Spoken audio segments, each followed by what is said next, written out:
तो last data structure जो हम लोग देखे हैं क्या था, स्टैक था। तो स्टैक का जो भी एप्लीकेशंस है वो देख लिए। नेक्स्ट मेरा डेटा स्ट्रक्चर में क्या है, क्यू। क्यू का एक बेसिक ओवरव्यू दिए थे जब स्टैक का implementation with the help of Q कर रहे थे, मतलब क्यू के हेल्प से स्टैक का इंप्लीमेंटेशन कर रहे थे। अभी देखते हैं क्यू के बारे में अगर कुछ भी नहीं नॉलेज है, वहां नहीं समझ पाए हो, अभी एकदम बेसिक से देखेंगे क्यू को, क्यू क्या है, किस तरीके से काम करता है, हर चीज अभी बताएंगे, ठीक है। तो क्यू का बेसिक मतलब क्या है, क्यू एक डेटा स्ट्रक्चर है जिसका स्ट्रक्चर कैसा दिख रहा होगा, कुछ एरे टाइप का स्ट्रक्चर दिख रहा होगा। जैसे एरे होता है नॉर्मल, वैसे ही एरे जैसा स्ट्रक्चर दिख रहा होगा। इसका और क्या क्या प्रॉपर्टीज है देखते हैं। सबसे पहला चीज क्या है, one side insertion another side deletion. इसका मतलब क्या हो गया कि दो इंड जो है, जैसे एरे का दो इंड होता है ना, दो इंड है, इस तरीके से एरे है, एक इंड ए हुआ एक इंड ए हुआ, ठीक है। तो एक साइड जो बैक इंड रहेगा, इस साइड से इंसर्शन होगा और यहां से क्या है, डिलीशन होगा। जब कभी भी हम एलिमेंट्स को इंसर्ट करना चाहेंगे, मतलब स्टोर करना चाहेंगे अगर क्यू में, तो क्या होगा, एक साइड से हम इंसर्ट कर सकते हैं और दूसरे साइड से हम लोग इसको डिलीट कर सकते हैं। जैसे सिंपल क्यू क्या होता है, जैसे कहीं भी लाइन लगे हुए हैं, कहीं भी मान लो टिकट काउंटर पर गए हैं, टिकट लेना है, तो क्या होता है, सबसे पहले जो आदमी आया उसके बाद में फिर से आदमी आया, तो पीछे रहेगा इसी तरीके से जो सबसे पहले आया है उसको टिकट सबसे पहले मिलेगा। बस वही चीज यहाँ भी है। यहाँ पर क्या है भाई, जो सबसे पहले इंसर्ट हुआ है वो आगे की ओर रहेगा, उसके बाद आएगा उससे पीछे रहेगा, उसके बाद आएगा उससे पीछे। मान लो इंसर्ट किए, इंसर्ट हम कर रहे हैं क्या भाई, इंसर्ट किए हम 2, उसके बाद में इंसर्ट किए क्या, उसके बाद में 5, उसके बाद में 1, उसके बाद में 3, मान लो इतना इंसर्ट किए हैं, ठीक है। तो इंसर्ट हम इस तरीके से किए, सबसे पहले 2 किए, उसके बाद 5, उसके बाद 1, उसके बाद 3, ठीक है। तो अगर डिलीशन करना है, सबसे पहले कौन होगा, तो सबसे पहले जो आया है 2, उसी को सबसे पहले डिलीट करेंगे, ठीक है। इसमें क्या है, इसको क्या बोलते हैं, फर्स्ट इन फर्स्ट आउट। मतलब जो पहले आया है, जो फर्स्ट इन हुआ है, वही फर्स्ट आउट होगा, वही बाहर जाएगा, ठीक है। इसलिए इसको बोलते हैं फीफो ऑर्डर में क्यू काम करता है, ठीक है। उसके बाद क्या है, एक front variable position element to be deleted. मतलब जिस एलिमेंट को हम डिलीट करेंगे, तो कौन सा एलिमेंट को हमको डिलीट करना है, उसके लिए एक वेरिएबल रहेगा जो उस एलिमेंट को पॉइंट कर रहा होगा। एक वेरिएबल होगा, क्या नाम का, एक फ्रंट नाम का एक वेरिएबल होगा, जिसका पोजीशन क्या होगा, जिसका पोजीशन उस पर्टिकुलर पोजीशन को बता रहा होगा जहां से हम लोग एलिमेंट को डिलीट करने वाले हैं। जैसे क्या, यहां से हम किसको डिलीट करने वाले हैं, यहां से हम 2 को डिलीट करने वाले हैं ना, तो मेरा फ्रंट वेरिएबल का पोजीशन यही है, ठीक है। मतलब कि फ्रंट वेरिएबल क्या बता रहा होगा, फ्रंट वेरिएबल बता रहा होगा कि कौन से एलिमेंट को अगला डिलीट करना है, ठीक है। मान लो यहां से हम 2 को डिलीट कर दिए, 2 को यहां से हम डिलीट कर दिए, 2 यहां से खत्म हो गया, तो फ्रंट कहां चला जाएगा। अब इसके बाद में 2 के बाद में किसका नंबर है, 2 के बाद में कौन आया था, 5 आया था। मतलब कि 2 के बाद में डिलीट करने का नंबर 5 है ना, तो फ्रंट भी यहां से मूव करके यहां चला गया। अगर 5 भी यहां से डिलीट हो जाए तो क्या होगा, फ्रंट भी आगे मूव करके यहां चला आया। फ्रंट वेरिएबल मतलब यही है, फ्रंट वेरिएबल मतलब सिंपल मीनिंग यही है कि जिस फ्रंट उसी पार्टिकुलर पोजीशन को पॉइंट कर रहा होगा जहां पर एलिमेंट हम अगला डिलीट करने वाले हैं, ठीक है। ये देख लिए हम लोग फ्रंट वेरिएबल क्या है। उसके बाद में क्या है, एक रियर वेरिएबल है। रियर मतलब क्या है, रियर वेरिएबल मतलब क्या है, जो नया इंसर्ट करने वाले एलिमेंट है, तो नया इंसर्ट एलिमेंट कहां पर करेंगे। जैसे मान लो एक क्यू है, यहां पर क्या है, जैसे यहां भी एलिमेंट नहीं है, यहां भी एलिमेंट नहीं है, एलिमेंट तो यहां भी नहीं है, तो अगला इंसर्शन कहां होगा, यहां पर इंसर्ट कर दें या फिर यहां भी खाली जगह है, यहां एलिमेंट नहीं है, ये भी ब्लैंक हो गया है, ये भी ब्लैंक है, यहां भी ब्लैंक है, तो नया एलिमेंट को कहां इंसर्ट करेंगे भाई, तो नया एलिमेंट को बैक साइड से इंसर्ट करना है, मतलब कि रियर का पोजीशन यहां होगा, अगला जो मेरा ब्लैंक स्पेस है वहां ही होगा। मान लो हम यहां पर इंसर्ट करते हैं क्या, मान लो यहां इंसर्ट किए हम 6 करना है, तो 6 यहां पर करेंगे, तो रियर अभी यहां था, 6 यहां इंसर्ट कर दिया, अब रियर कहां चलाया, अब रियर यहां चलाया। क्यों, क्योंकि रियर उस पोजीशन को बता रहा है, रियर उस पोजीशन को बताएगा जहां पर हम लोग इंसर्ट कर सकते हैं एलिमेंट को, ठीक है। ये बात समझ गए। या फिर रियर को यहां से यहां मूव किया, नहीं तो अगर यहां होल्ड में भी रखे हैं, तो जैसे ही हम इंसर्ट करने वाले होंगे, रियर को हम यहां से यहां पहले मूव करेंगे, उसके बाद में यहां इंसर्ट करेंगे, ठीक है। इसका मतलब क्या है, रियर उस पोजीशन को बता रहा होगा जिसके बाद में या जिस पोजीशन पर हम एलिमेंट को इंसर्ट करना चाहते हैं, दो वेरिएबल जरूरी है। जैसे क्यू में क्या है, एक साइड में इंसर्ट करना है, दूसरे साइड से डिलीट करना है। बीच में हम किसी एलिमेंट को ना तो इंसर्ट कर सकते हैं, ना तो हम इंसर्ट कर सकते हैं, और ना ही यहां से हम डिलीट कर सकते हैं। दोनों में से कुछ भी पॉसिबल नहीं है। जैसे एरे में क्या था, एरे का स्ट्रक्चर ऐसा ही था, लेकिन उसमें क्या प्रॉपर्टी होता था कि रेंडमली हम कहीं भी कुछ भी स्टोर कर सकते हैं और कहीं से भी हम एक्सेस कर सकते हैं। मतलब कि स्टोर करना और रिट्रीव करना, रेंडम एक्सेस पॉसिबल था उसमें। जबकि क्यू में क्या है, रेंडम एक्सेस पॉसिबल नहीं है। एक ही इंड से हम लोग रिट्रीव कर सकते हैं, मतलब डेटा को डिलीट कर सकते हैं, और एक इंड से ही हम लोग स्टोर कर सकते हैं, मतलब कि इंसर्ट कर सकते हैं। ठीक है, और दोनों के पोजीशन के लिए दो अलग अलग वेरिएबल है। फ्रंट है जहां से एलिमेंट हम डिलीट करने वाले हैं, रियर है जहां पर हम एलिमेंट को इंसर्ट करने वाले हैं। ठीक है, दो वेरिएबल अलग से होगा। ठीक है, अब देखो इसमें क्या है, एडीटी ऑफ क्यू मतलब क्या है, एब्स्ट्रैक्ट डेटा टाइप। इसमें क्या है, एडीटी ऑफ क्यू का मतलब क्या हो गया, क्यू में क्या क्या हम लोग ऑपरेशन करने वाले हैं। क्यू में हम क्या क्या ऑपरेशन कर सकते हैं, या तो हम स्टोर कर सकते हैं, या तो डेटा को रिट्रीव कर सकते हैं, डेटा को डिलीट कर सकते हैं। डिलीट करने का मतलब क्या है कि यहां से हम डिलीट करके कहीं किसी पार्टिकुलर वेरिएबल में हम स्टोर करेंगे जिसको हम यूज करने वाले हैं। मतलब क्या है, डेटा को हम यहां से एक्सेस कर लिए ना, मतलब कि यहां हम स्टोर कर सकते हैं डेटा को या फिर एक्सेस कर सकते हैं। दो ही ऑपरेशन है, यही है एडीटी ऑफ क्यू मतलब abstract data type of Q. मतलब क्या हो गया, दो ऑपरेशन कर सकते हैं। एक ऑपरेशन होता है इनक्यू ऑपरेशन, एक होता है इनक्यू ऑपरेशन, अगला क्या है डीक्यू ऑपरेशन। इनक्यू का मतलब क्या हो गया, इनक्यू का सिंपल मीनिंग क्या है भाई, इनक्यू मतलब है इंसर्शन, इंसर्ट करने का।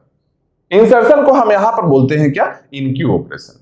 जैसे स्टैक में क्या था, पुश ऑपरेशन क्या था, पुश ऑपरेशन मतलब क्या है, स्टोर करना, इंसर्ट करना। सेम जिस तरीके से पुश ऑपरेशन स्टैक में काम कर रहा था, सेम वैसे ही इनक्यू ऑपरेशन किसके लिए है, क्यू के लिए है, स्टोर करने के लिए है। एक और क्या है, डीक्यू ऑपरेशन। डीक्यू का मतलब क्या है, डेटा को रिट्रीव करना, डेटा को एक्सेस करना। तो जिस तरीके से स्टैक में पॉप ऑपरेशन हुआ करता था, पॉप मतलब क्या था, डेटा को हम रिट्रीव कर रहे थे स्टैक से, समझ रहे हो बात। तो यहां पर क्या है कि डीक्यू मतलब क्या हो गया कि डिलीट करना, एलिमेंट को एक्सेस करना, डिलीट करना। ठीक है, दो ही ऑपरेशन यहां पर है, एक इनक्यू है, एक डीक्यू है, स्टोर करना है, उसके बाद में जो डेटा एक्सेस करना है, हम एक्सेस कर रहे हैं मतलब क्या, डिलीट कर रहे हैं। ठीक है, रिट्रीव कर रहे हैं डेटा को। ठीक है, इनक्यू ऑपरेशन और डीक्यू ऑपरेशन दो ही चीज है। तो बेसिक स्ट्रक्चर हम लोग देख लिए हैं क्यू का कैसा स्ट्रक्चर दिखने में लग रहा है, और उसमें क्या क्या ऑपरेशन होने वाला है, क्या क्या स्पेशलिटी है क्यू का, क्या है भाई, फर्स्ट इन फर्स्ट आउट होता है। एक साइड में इंसर्शन होगा, दूसरे साइड में डिलीशन होगा, ये देख लिए। दो वेरिएबल है, फ्रंट वेरिएबल और एरे वेरिएबल। फ्रंट क्या बताएगा, फ्रंट बताएगा जहां से हम एलिमेंट को डिलीट करने वाले हैं। रियर क्या बताएगा, जहां पर एलिमेंट को हम अगला जो वैकेंट स्लॉट होगा जहां पर एलिमेंट को स्टोर कर सकते हैं। ठीक है, फ्रंट और रियर का चीज हम देख लिए। अब देखो यहां पर क्या है कि इनक्यू ऑपरेशन और डीक्यू ऑपरेशन का कोड कैसा होगा, क्योंकि ये चीज को कहां इंप्लीमेंट करना है, सिस्टम में हम इंप्लीमेंट करने वाले हैं। सिस्टम के लिए क्या चाहिए, कोड चाहिए। तो इनक्यू का कोड देखो क्या है, इनक्यू ऑपरेशन का कोड देखो यहां लिखा है। इनक्यू मतलब क्या है भाई, हम लोग क्या करना है, इंसर्ट करना है। इनक्यू मतलब क्या करना है, इंसर्ट करना है डेटा को। हम लोग डेटा को इंसर्ट कहां से कर रहे हैं, कौन से इंड से करना है भाई, डेटा को इंसर्ट करने के लिए हमेशा ही जो इंड है, रियर वेरिएबल का जो पोजीशन है वहां से ही हम इंसर्ट करने वाले हैं। रियर वेरिएबल का पोजीशन क्या है, मान लो लास्ट वेरिएबल यहां है, तो मान लो लास्ट में रियर यहां पर भी है। ठीक है, लास्ट जो वेरिएबल यहां पर हम स्टोर किए हैं, लास्ट जो डेटा हम स्टोर किए हैं, रियर वेरिएबल यहां पर है, और जहां से हम नेक्स्ट डिलीट करने वाले हैं, फ्रंट वेरिएबल इसको पोजीशन कर रहा है, पॉइंट कर रहा है इसको। ठीक है, जहां से हम एलिमेंट को डिलीट करेंगे। ठीक है, तो अभी हम देख रहे हैं क्या, इनक्यू ऑपरेशन के लिए कोड हम देखने वाले हैं। तो इनक्यू मतलब क्या है कि रियर को हम देखेंगे कि रियर कहां पर है, जहां पर हम एलिमेंट को स्टोर करने वाले हैं। ठीक है, तो यहां क्या है, सबसे पहला चीज हम चेक कर रहे हैं क्या, if rear plus 1 equal to n. If rear plus 1 equal to n, rear का वैल्यू क्या है, अभी रियर का वैल्यू है 4, फोर्थ पोजीशन को बता रहा है, फोर्थ पोजीशन को रियर बता रहा है। तो यहां क्या लिखा है, rear plus 1 equal to n. N मतलब क्या हो गया, एन क्या है, एन है साइज ऑफ क्यू। मतलब क्या, टोटल साइज। एन मतलब क्या हो गया, एन बता रहा है क्या, एन मतलब क्या है, साइज ऑफ क्यू। इसका साइज क्या है, 0 से स्टार्ट हुआ है 5 तक आया है, मतलब 0 प्लस 5, 0 1 और 1 to 5 ऐसे, मतलब टोटल साइज कितना हो गया, साइज इस क्यू का कितना है, 6 है। साइज कितना है, 6 है। सिंपल सोचो, मान लो हम एक और इंसर्शन करते हैं, यहां पर एक और इंसर्शन करते हैं, मान लो यहां पर हमें 7 इंसर्ट करते हैं, तो रियर अभी यहां है ना, तो रियर यहाँ है, हम इंसर्ट यहाँ पर कर सकते हैं, मतलब कि यहाँ से कट करके रियर को यहाँ लाए और 7 को हम इंसर्ट कर दिए, 7 को हम इंसर्ट कर दिए, ठीक है।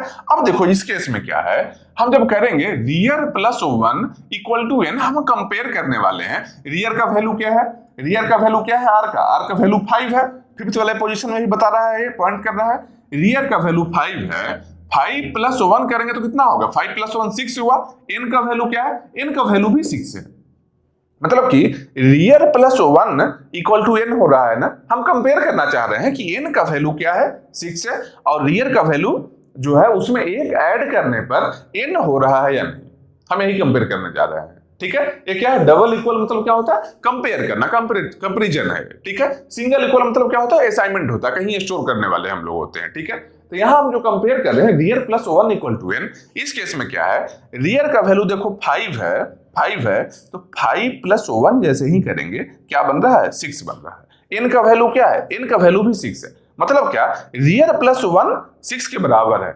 इस केस में करना क्या है, रियर प्लस 1 अगर 6 के बराबर हो जाए, ये कंडीशन अगर सही हो जाए, ये इफ का कंडीशन अगर सही हो जाता है, इस केस में क्या होगा कि अगर रियर लास्ट में है, अब इसके बाद इंसर्ट हम कहां कर सकते हैं, इंसर्ट कर सकते हैं क्या, इसके बाद में कोई खाली जगह ही नहीं है, मतलब कि इंसर्ट हम नहीं कर सकते हैं, समझ रहे हो बात को, मतलब क्या, इंसर्ट हम यहां नहीं कर सकते हैं। रियर लास्ट में है, रियर प्लस 1 n के बराबर कब होगा, जब रियर लास्ट पोजीशन में होगा, मान लो रियर का वैल्यू यहां रहता है, रियर मान लो यहां रहता है, ठीक है, ये डेटा नहीं रहता यहां भी, यहां डेटा नहीं है, यहां डेटा नहीं है, रियर का पोजीशन मान लो ये रहता, तो इसका पोजीशन 3 प्लस 1 इक्वल टू 6 होता है क्या, नहीं होता, मतलब क्या है, ये कंडीशन फॉल्स होता, ये कंडीशन फॉल्स होता तो इल्स वाले में हम आ जाते, अगर ये कंडीशन सही है तो इफ का ये स्टेटमेंट में आएंगे, इस स्टेटमेंट में आएंगे। ये कंडीशन सही कब हो रहा था भाई, जब रियर लास्ट में था, ठीक है, इसके बाद में कोई ब्लैंक स्पेस नहीं है, इसका मतलब क्या है, हम इंसर्शन नहीं कर सकते हैं,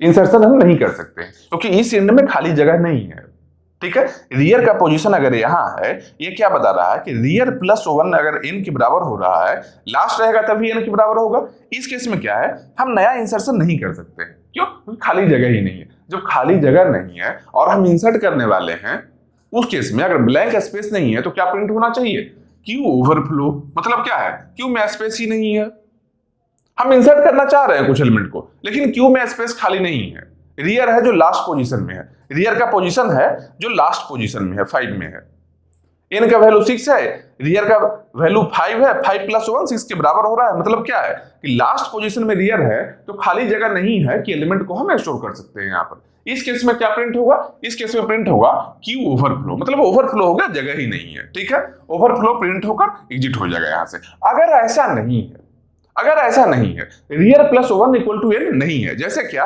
रियर मान लो 3 पर है, रियर मान लो 3 पर है, तो कितना होगा भाई, 3 प्लस 1 कितना हो गया, 3 प्लस 1 4 हो गया, ठीक है, और यहाँ n का वैल्यू क्या है, 6 है, ऐसा नहीं है, ठीक है। अगर मान लो रियर यहाँ पर है, यहाँ एलिमेंट नहीं है कुछ भी, यहाँ एलिमेंट हम यहाँ से डिलीट नहीं किए हैं, ऐसा नहीं सोचो कि यहाँ स्टोर किया हम डिलीट किए, यहाँ पर मान लो हम स्टोर ही नहीं किए हैं, ठीक है। ये जो है ये स्पेस है जो पहले से ही ब्लैंक है, ए स्पेस है जो पहले से ही ब्लैंक है। अगर ऐसा केस रहे, ये स्पेस अगर ब्लैंक रहे, यहाँ पर कुछ स्टोर ही नहीं किया गया है, तो रियर का पोजीशन यहाँ बता रहा होगा, तो रियर प्लस 1 करेंगे तो 4 आया, n का वैल्यू 6 है, मतलब इक्वल नहीं है, ये जो है इफ का कंडीशन फॉल्स हो गया। तो अगर ये फॉल्स हो जाए मतलब क्या है कि स्पेस खाली होगा तभी फॉल्स होगा, क्योंकि अगर स्पेस भरा रहेगा तो रियर का पोजीशन यहाँ रहेगा, रियर प्लस 1 n के इक्वल होगा। अगर इक्वल नहीं हो रहा है, इसका मतलब क्या है, रियर का वैल्यू क्या क्या हो सकता है, रियर का वैल्यू 0 से लेकर 0 1 2 3 4 5 यही हो सकता है। केवल 5 वाले केस में ही 5 प्लस 1 करने पर n के बराबर होगा, किसी और में देखो रियर का पोजीशन और कहीं भी रहे, जैसे मान लो 4 पर ही रहे, 4 प्लस 1 इक्वल टू 5 हुआ, और यहाँ n का वैल्यू 6 है, मतलब कि इस लास्ट वाले पोजीशन के अलावा इसको छोड़कर बाकी कहीं भी रियर अगर रहेगा, हम लोग का रियर कहीं भी रहेगा लास्ट वाले पोजीशन को अगर छोड़कर, उस केस में ये जो कंडीशन है इफ का, ये ट्रू नहीं होने वाला है। जब ये ट्रू नहीं होगा मतलब क्या है कि स्पेस खाली है, 5 के अलावा कहीं भी है, 5 को छोड़कर कहीं भी है, मतलब कि एक स्पेस तो मिनिमम एक स्पेस तो खाली है। मान लो रियर 4 पर भी है, तभी एक स्पेस तो फिफ्थ वाला खाली है जहां के हम एलिमेंट को इंसर्ट कर सकते हैं, मतलब इनकी ऑपरेशन कर सकते हैं, ठीक है। इस केस में क्या है, अगर स्पेस खाली है, ये कंडीशन फॉल्स होने का मतलब क्या है कि स्पेस अभी हम लोग के क्यू में खाली है, ठीक है। उस केस में क्या देखेंगे क्या देखेंगे, एक और कंडीशन हम चेक करने वाले हैं, f equal to r equal to -1, f equal to r equal to -1। इसका मतलब क्या होता है, f equal to r equal to -1 मतलब क्या हो गया कि इनिशियली जो है फ्रंट और रियर का पोजीशन क्या होगा, इनिशियली मान लो क्यू एकदम खाली है, कोई भी एलिमेंट नहीं है, एकदम ब्लैंक है। मान लो क्यू ऐसा है, क्यू अभी हम बनाए हैं, एकदम खाली क्यू है, इसमें एक भी एलिमेंट नहीं है, तो फ्रंट क्या बता रहा होगा भाई, फ्रंट मतलब जिस एलिमेंट को हम लीड करते हैं। जब एलिमेंट ही नहीं है मतलब कि फ्रंट यहां जीरो के भी पहले होगा, यहां पर फ्रंट होगा, कोई एलिमेंट ही नहीं है। अगर जीरो को पॉइंट कर देते हैं, फ्रंट से अगर हम जीरो पॉइंट करते हैं, इसका मतलब क्या हो गया कि जीरो में कोई ना कोई एलिमेंट है। समझो बात को, बस यही कॉम्प्लिकेशन है यहां पर। यहां क्या हम बोल रहे हैं कि फ्रंट एक ऐसा वेरिएबल है जो उस पार्टिकुलर पोजीशन को पॉइंट करता है जहां से हम एलिमेंट को डिलीट करने वाले हैं, ठीक है। अगर हम जीरो, जैसे 0 1 2 3 इस तरीके से है, नंबरिंग किया हुआ है, अगर हम जीरो पर अगर पॉइंट करवाते हैं फ्रंट से, कोई एलिमेंट नहीं है, इस केस में अगर हम जीरो को पॉइंट करवाते हैं फ्रंट से, इसका मतलब क्या हो गया कि एक एलिमेंट जीरो पर है जिसको हम डिलीट करने वाले हैं। जबकि यहां पर क्या दिख रहा है कि यहां एलिमेंट है ही नहीं, जीरो का पोजीशन है जो ब्लैंक है, खाली है। मतलब क्या है कि जीरो के पहले भी एफ का पोजीशन होगा, फ्रंट का पोजीशन होगा, और इसका वैल्यू क्या होगा, इसका वैल्यू होगा -1।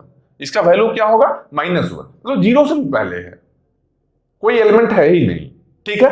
तो फ्रंट का पोजीशन जब -1 हो रहा है तो रियर का पोजीशन क्या होगा, रियर मतलब क्या होगा, रियर मतलब क्या होता है कि जिस पार्टिकुलर लास्ट जो इंसर्टेड एलिमेंट है, क्या है, न्यूली इंसर्टेड एलिमेंट का जो पोजीशन है, लास्ट जो एलिमेंट इंसर्ट किया गया है उसके पोजीशन को यह बताता है। तो लास्ट एलिमेंट यहाँ कौन इंसर्ट किया गया है, कोई भी एलिमेंट नहीं है, एक भी एलिमेंट है ही नहीं यहाँ पर। मतलब क्या हो गया कि एक भी एलिमेंट नहीं है, तो लास्ट एलिमेंट कोई इंसर्ट किया ही नहीं गया। मतलब क्या है कि रियर का भी जो पोजीशन होगा, रियर का भी पोजीशन क्या होगा, -1 ही होगा, ठीक है। तो एलिमेंट अगर एक भी एलिमेंट नहीं है तो दोनों का पोजीशन क्या होगा, दोनों का ही पोजीशन -1 होगा, दोनों का वैल्यू क्या होगा, फ्रंट और रियर का -1 होगा। वही यहां हम कंपेयर करने वाले हैं, if front equal to rear equal to -1। अगर ऐसा रहे, ऐसा किस केस में होगा, जब एक भी एलिमेंट नहीं है तब होगा। तब करना क्या है भाई, हम लोग करना है f प्लस प्लस, फ्रंट को प्लस प्लस करना है। मतलब क्या, -1 है ना फ्रंट का -1 है ना, अब हम प्लस प्लस किए तो -1 है प्लस 1 किए तो क्या हो गया, 0 आ गया। मतलब फ्रंट को हम यहां लेकर चले आए, उसके बाद में क्या है, r प्लस प्लस, तब रियर का भी वैल्यू -1 था, रियर को भी हम यहां ही लेकर चले आए। फ्रंट और रियर दोनों ही अब 0 को पॉइंट कर रहा है, फ्रंट और रियर दोनों ही 0 को पॉइंट कर रहा है, ठीक है। इसका मतलब क्या है कि हम फ्रंट और रियर को हम यहां लेकर चले आए, 0 को पॉइंट करवा रहे हैं। उसके बाद में क्या करना है, इस केस में जब एक भी एलिमेंट नहीं था, एक भी एलिमेंट जब नहीं है, एक भी एलिमेंट नहीं है तो फ्रंट और रियर दोनों ही -1 को पॉइंट कर रहा है। लेकिन -1 करने का मतलब क्या हो, एक भी एलिमेंट नहीं है। अब हम क्या चाहते हैं, एक एलिमेंट को इंसर्ट करना चाह रहे हैं। तो सबसे पहले क्या करेंगे कि इस केस में जब ब्लैंक है क्यू, तो दोनों को, फ्रंट और रियर दोनों को हम 0 पर लेकर चले आएंगे, -1 से हम 0 लेकर चले आए। उसके बाद में क्या कर रहे हैं, उसके बाद में क्या करना है, लेकर चले हम अपना एलिमेंट को Q ऑफ R, जहां रियर यहां पर है, जिस पर्टिकुलर पोजीशन को रियर बता रहा है, Q of R equal to X। मतलब क्या है, जहां रियर मेरा है वहां पर अपने एलिमेंट को हम इंसर्ट कर देंगे। मतलब क्या हुआ भाई, यहां पर क्या किया, रियर यहां है ना, रियर यहां मान लो 10 स्टोर करना है, तो 10 हमें स्टोर कर दिया यहां पर रियर में। अब देखो सही दिख रहा है क्या भाई, यहां पर 10 ही है, एक ही एलिमेंट है, तो किसको हम डिलीट कर सकते हैं, 10 को ही। तो फ्रंट किसको बता रहा है, फ्रंट इसको ही बता रहा है, इस पोजीशन को ही पॉइंट कर रहा है, 0 वाले को। 0 वाले पोजीशन क्या है, 10 मेरा स्टोर्ड है। रियर किसको बता रहा है, अभी नया एलिमेंट कौन है, रियर किसको बताता है, न्यूली इंसर्टेड एलिमेंट का पोजीशन। तो अभी नया एलिमेंट कौन आया है, 10 आया, रियर भी इसको बता रहा है। मतलब एक भी एलिमेंट नहीं है अगर, तो दोनों का इनिशियल वैल्यू क्या होगा, -1 होगा। और इस केस में अगर एक भी एलिमेंट नहीं है, क्यों पहले से ब्लैंक है, उस केस में फ्रंट और रियर दोनों को इंक्रीमेंट करना है, ठीक है। दोनों ही 0 पर आ जाएगा और हम अपने एलिमेंट को जहां रियर है वहां पर हम स्टोर कर लेंगे, ठीक है। एलिमेंट को Q of rear equal to X, अपना एलिमेंट को हम स्टोर कर लिए, ठीक है। लेकिन मान लो ये भी कंडीशन फॉल्स हो जाए, मान लेते हैं ये भी कंडीशन फॉल्स हो गया। मतलब क्या, rear plus 1 equal to n भी नहीं है। मतलब क्या, रियर लास्ट में भी नहीं है। पहला चीज ये हम बोल रहे हैं, रियर लास्ट में रहेगा तो यहां से एग्जिट हो जाएगा ओवरफ्लो प्रिंट करके। अगर रियर लास्ट में नहीं है और फ्रंट और रियर का वैल्यू -1 भी नहीं है, फ्रंट और रियर का वैल्यू -1 भी नहीं है, मतलब कि कुछ एलिमेंट्स है यहां पर, फ्रंट और रियर -1 नहीं है, मतलब कि कुछ ना कुछ एलिमेंट है यहाँ पर, 1 रहे, 2 रहे, 4 रहे, कितना भी एलिमेंट रहे, मिनिमम एक एलिमेंट तो है ही यहाँ पर। अगर एक भी एलिमेंट नहीं होगा तो फ्रंट और रियर दोनों का वैल्यू क्या होगा, -1 होगा। -1 नहीं रहने का मतलब क्या है, मिनिमम एक एलिमेंट तो होगा और मैक्सिमम n-1 एलिमेंट हो सकता है, क्योंकि एक एलिमेंट एक ब्लैंक स्पेस भी चाहिए। क्यों? क्योंकि ब्लैंक स्पेस जैसे ही इसके हम बाहर आए हैं, मतलब क्या बोल रहे हैं, रियर +1 n नहीं है, मतलब क्या हो गया कि कम से कम एक एलिमेंट का जगह खाली है, एक पोजीशन ब्लैंक है। हम यहां से मिनिमम एक एलिमेंट ब्लैंक बोल रहे हैं और यहां से क्या बोल रहे हैं, यहां क्या बोल रहे हैं कि मिनिमम एक एलिमेंट है भी क्यू में। ठीक है, अगर ये फॉल्स हो रहा है मतलब कि मिनिमम एक एलिमेंट है भी, तो मिनिमम अगर एक एलिमेंट है भी तो इस केस में हम क्या करने वाले हैं, इल्स अगर मिनिमम एक एलिमेंट है तो क्या करने वाले हैं हम लोग, r++, रियर को बस प्लस करेंगे। जैसे क्या, यहां पर कुछ एलिमेंट है, फ्रंट यहां पॉइंट कर रहा है, रियर यहां पॉइंट कर रहा है, रियर को प्लस किए, रियर यहां है ना, लास्ट न्यूली इंसर्टेड एलिमेंट क्या है, 3 है, एक और एलिमेंट आएगा तो कहां होगा, इसके अगला पोजीशन में होना चाहिए। तो रियर अभी यहां है ना, रियर को हम यहां से यहां मूव कर लिए, मतलब क्या, r++ कर लिए, और जो रियर का पोजीशन है यहां पर हम अपना x को स्टोर किए, q(r)=x, मतलब क्या है, x का वैल्यू मान लो, अगर x करना है x ही लिख लो, मान लो x का कुछ भी वैल्यू रहे, ठीक है, तो x को जो रियर का पोजीशन है यहां पर हम कर लिए। फिर से अगर इनक्यू ऑपरेशन करना हो, तो क्या चेक करेंगे, इस केस में क्या चेक करेंगे, सबसे पहले हम यहां पर आएंगे, रियर +1 n है या नहीं, रियर क्या है 4 है, 4+1 क्या है 6 नहीं हो रहा है, मतलब क्या है कि क्यू कंप्लीटली फुल नहीं है, कम से कम एक जगह खाली है। ठीक, यहां से आए, इससे हम बाहर आए, इस पार्ट में आए, फिर क्या चेक कर रहे हैं, front equal to rear equal to -1, front और रियर दोनों -1 है क्या, नहीं, फ्रंट है जो 2 है, रियर है जो 4 है, मतलब कि ये कंडीशन भी फॉल्स हो गया, मतलब कि कुछ एलिमेंट्स है और फुल भी नहीं है, कंप्लीटली फुल भी नहीं है, मतलब ब्लैंक स्पेस भी मिनिमम एक यहाँ पर है और कुछ एलिमेंट्स भी मिनिमम है यहाँ पर। ठीक है, मिनिमम 1 एलिमेंट तो है ही। ठीक है, इस केस में क्या करना है, रियर प्लस करना है, रियर प्लस करना है, आर अभी यहाँ है तो आर को हम यहाँ लेकर चले आए, उसके बाद में अपना एलिमेंट को स्टोर करेंगे। मान लो अगला एलिमेंट मेरा y है, एक से यहाँ था, यहाँ अगला एलिमेंट मेरा y है। ठीक है, तो यहाँ पर रियर यहाँ पर आ गया, समझ रहे हो। तो ये 3 कंडीशन है, 3 कंडीशन होता है इन क्यू में। ये कंडीशन क्या है भाई, सबसे पहले हम चेक करेंगे क्या कि क्यू मेरा फुल तो नहीं है। अगर इन क्यू कर रहे हैं, हम कुछ स्टोर करने वाले हैं, सबसे पहले क्या देखेंगे कि कहीं ऐसा नहीं हो कि हम जहां स्टोर कर रहे हैं वहां जगह ही नहीं है, तो हम चेक करेंगे क्या कि वहां पर स्पेस है या नहीं है। दूसरा क्या चेक कर रहे हैं, दूसरा कंडीशन में कहीं ऐसा तो नहीं कि कंप्लीटली ब्लैंक है, और कंप्लीटली ब्लैंक है तो फ्रंट और रियर दोनों -1 होगा। उस केस में क्या करेंगे, दोनों को ही प्लस करेंगे, फ्रंट को भी हम रियर को भी, दोनों ही -1 से 0 में चला आएगा, हम अपने एलिमेंट को स्टोर कर लेंगे। अगर एक कंडीशन भी फॉल्स है, मतलब क्या ब्लैंक भी नहीं है, तब क्या है, तब नॉर्मल है, रियर को प्लस करेंगे, अपना एलिमेंट को स्टोर कर लेंगे। यही मेरा क्या है, इनक्यू ऑपरेशन यही है, इनक्यू ऑपरेशन यही है। क्यू में किस तरीके से स्टोर करना है एलिमेंट को, क्यू में स्टोर करने का, इनक्यू करने का यही तरीका है, इंसर्शन है जो इनक्यू ऑपरेशन है, इनक्यू ऑपरेशन का यही है कोड।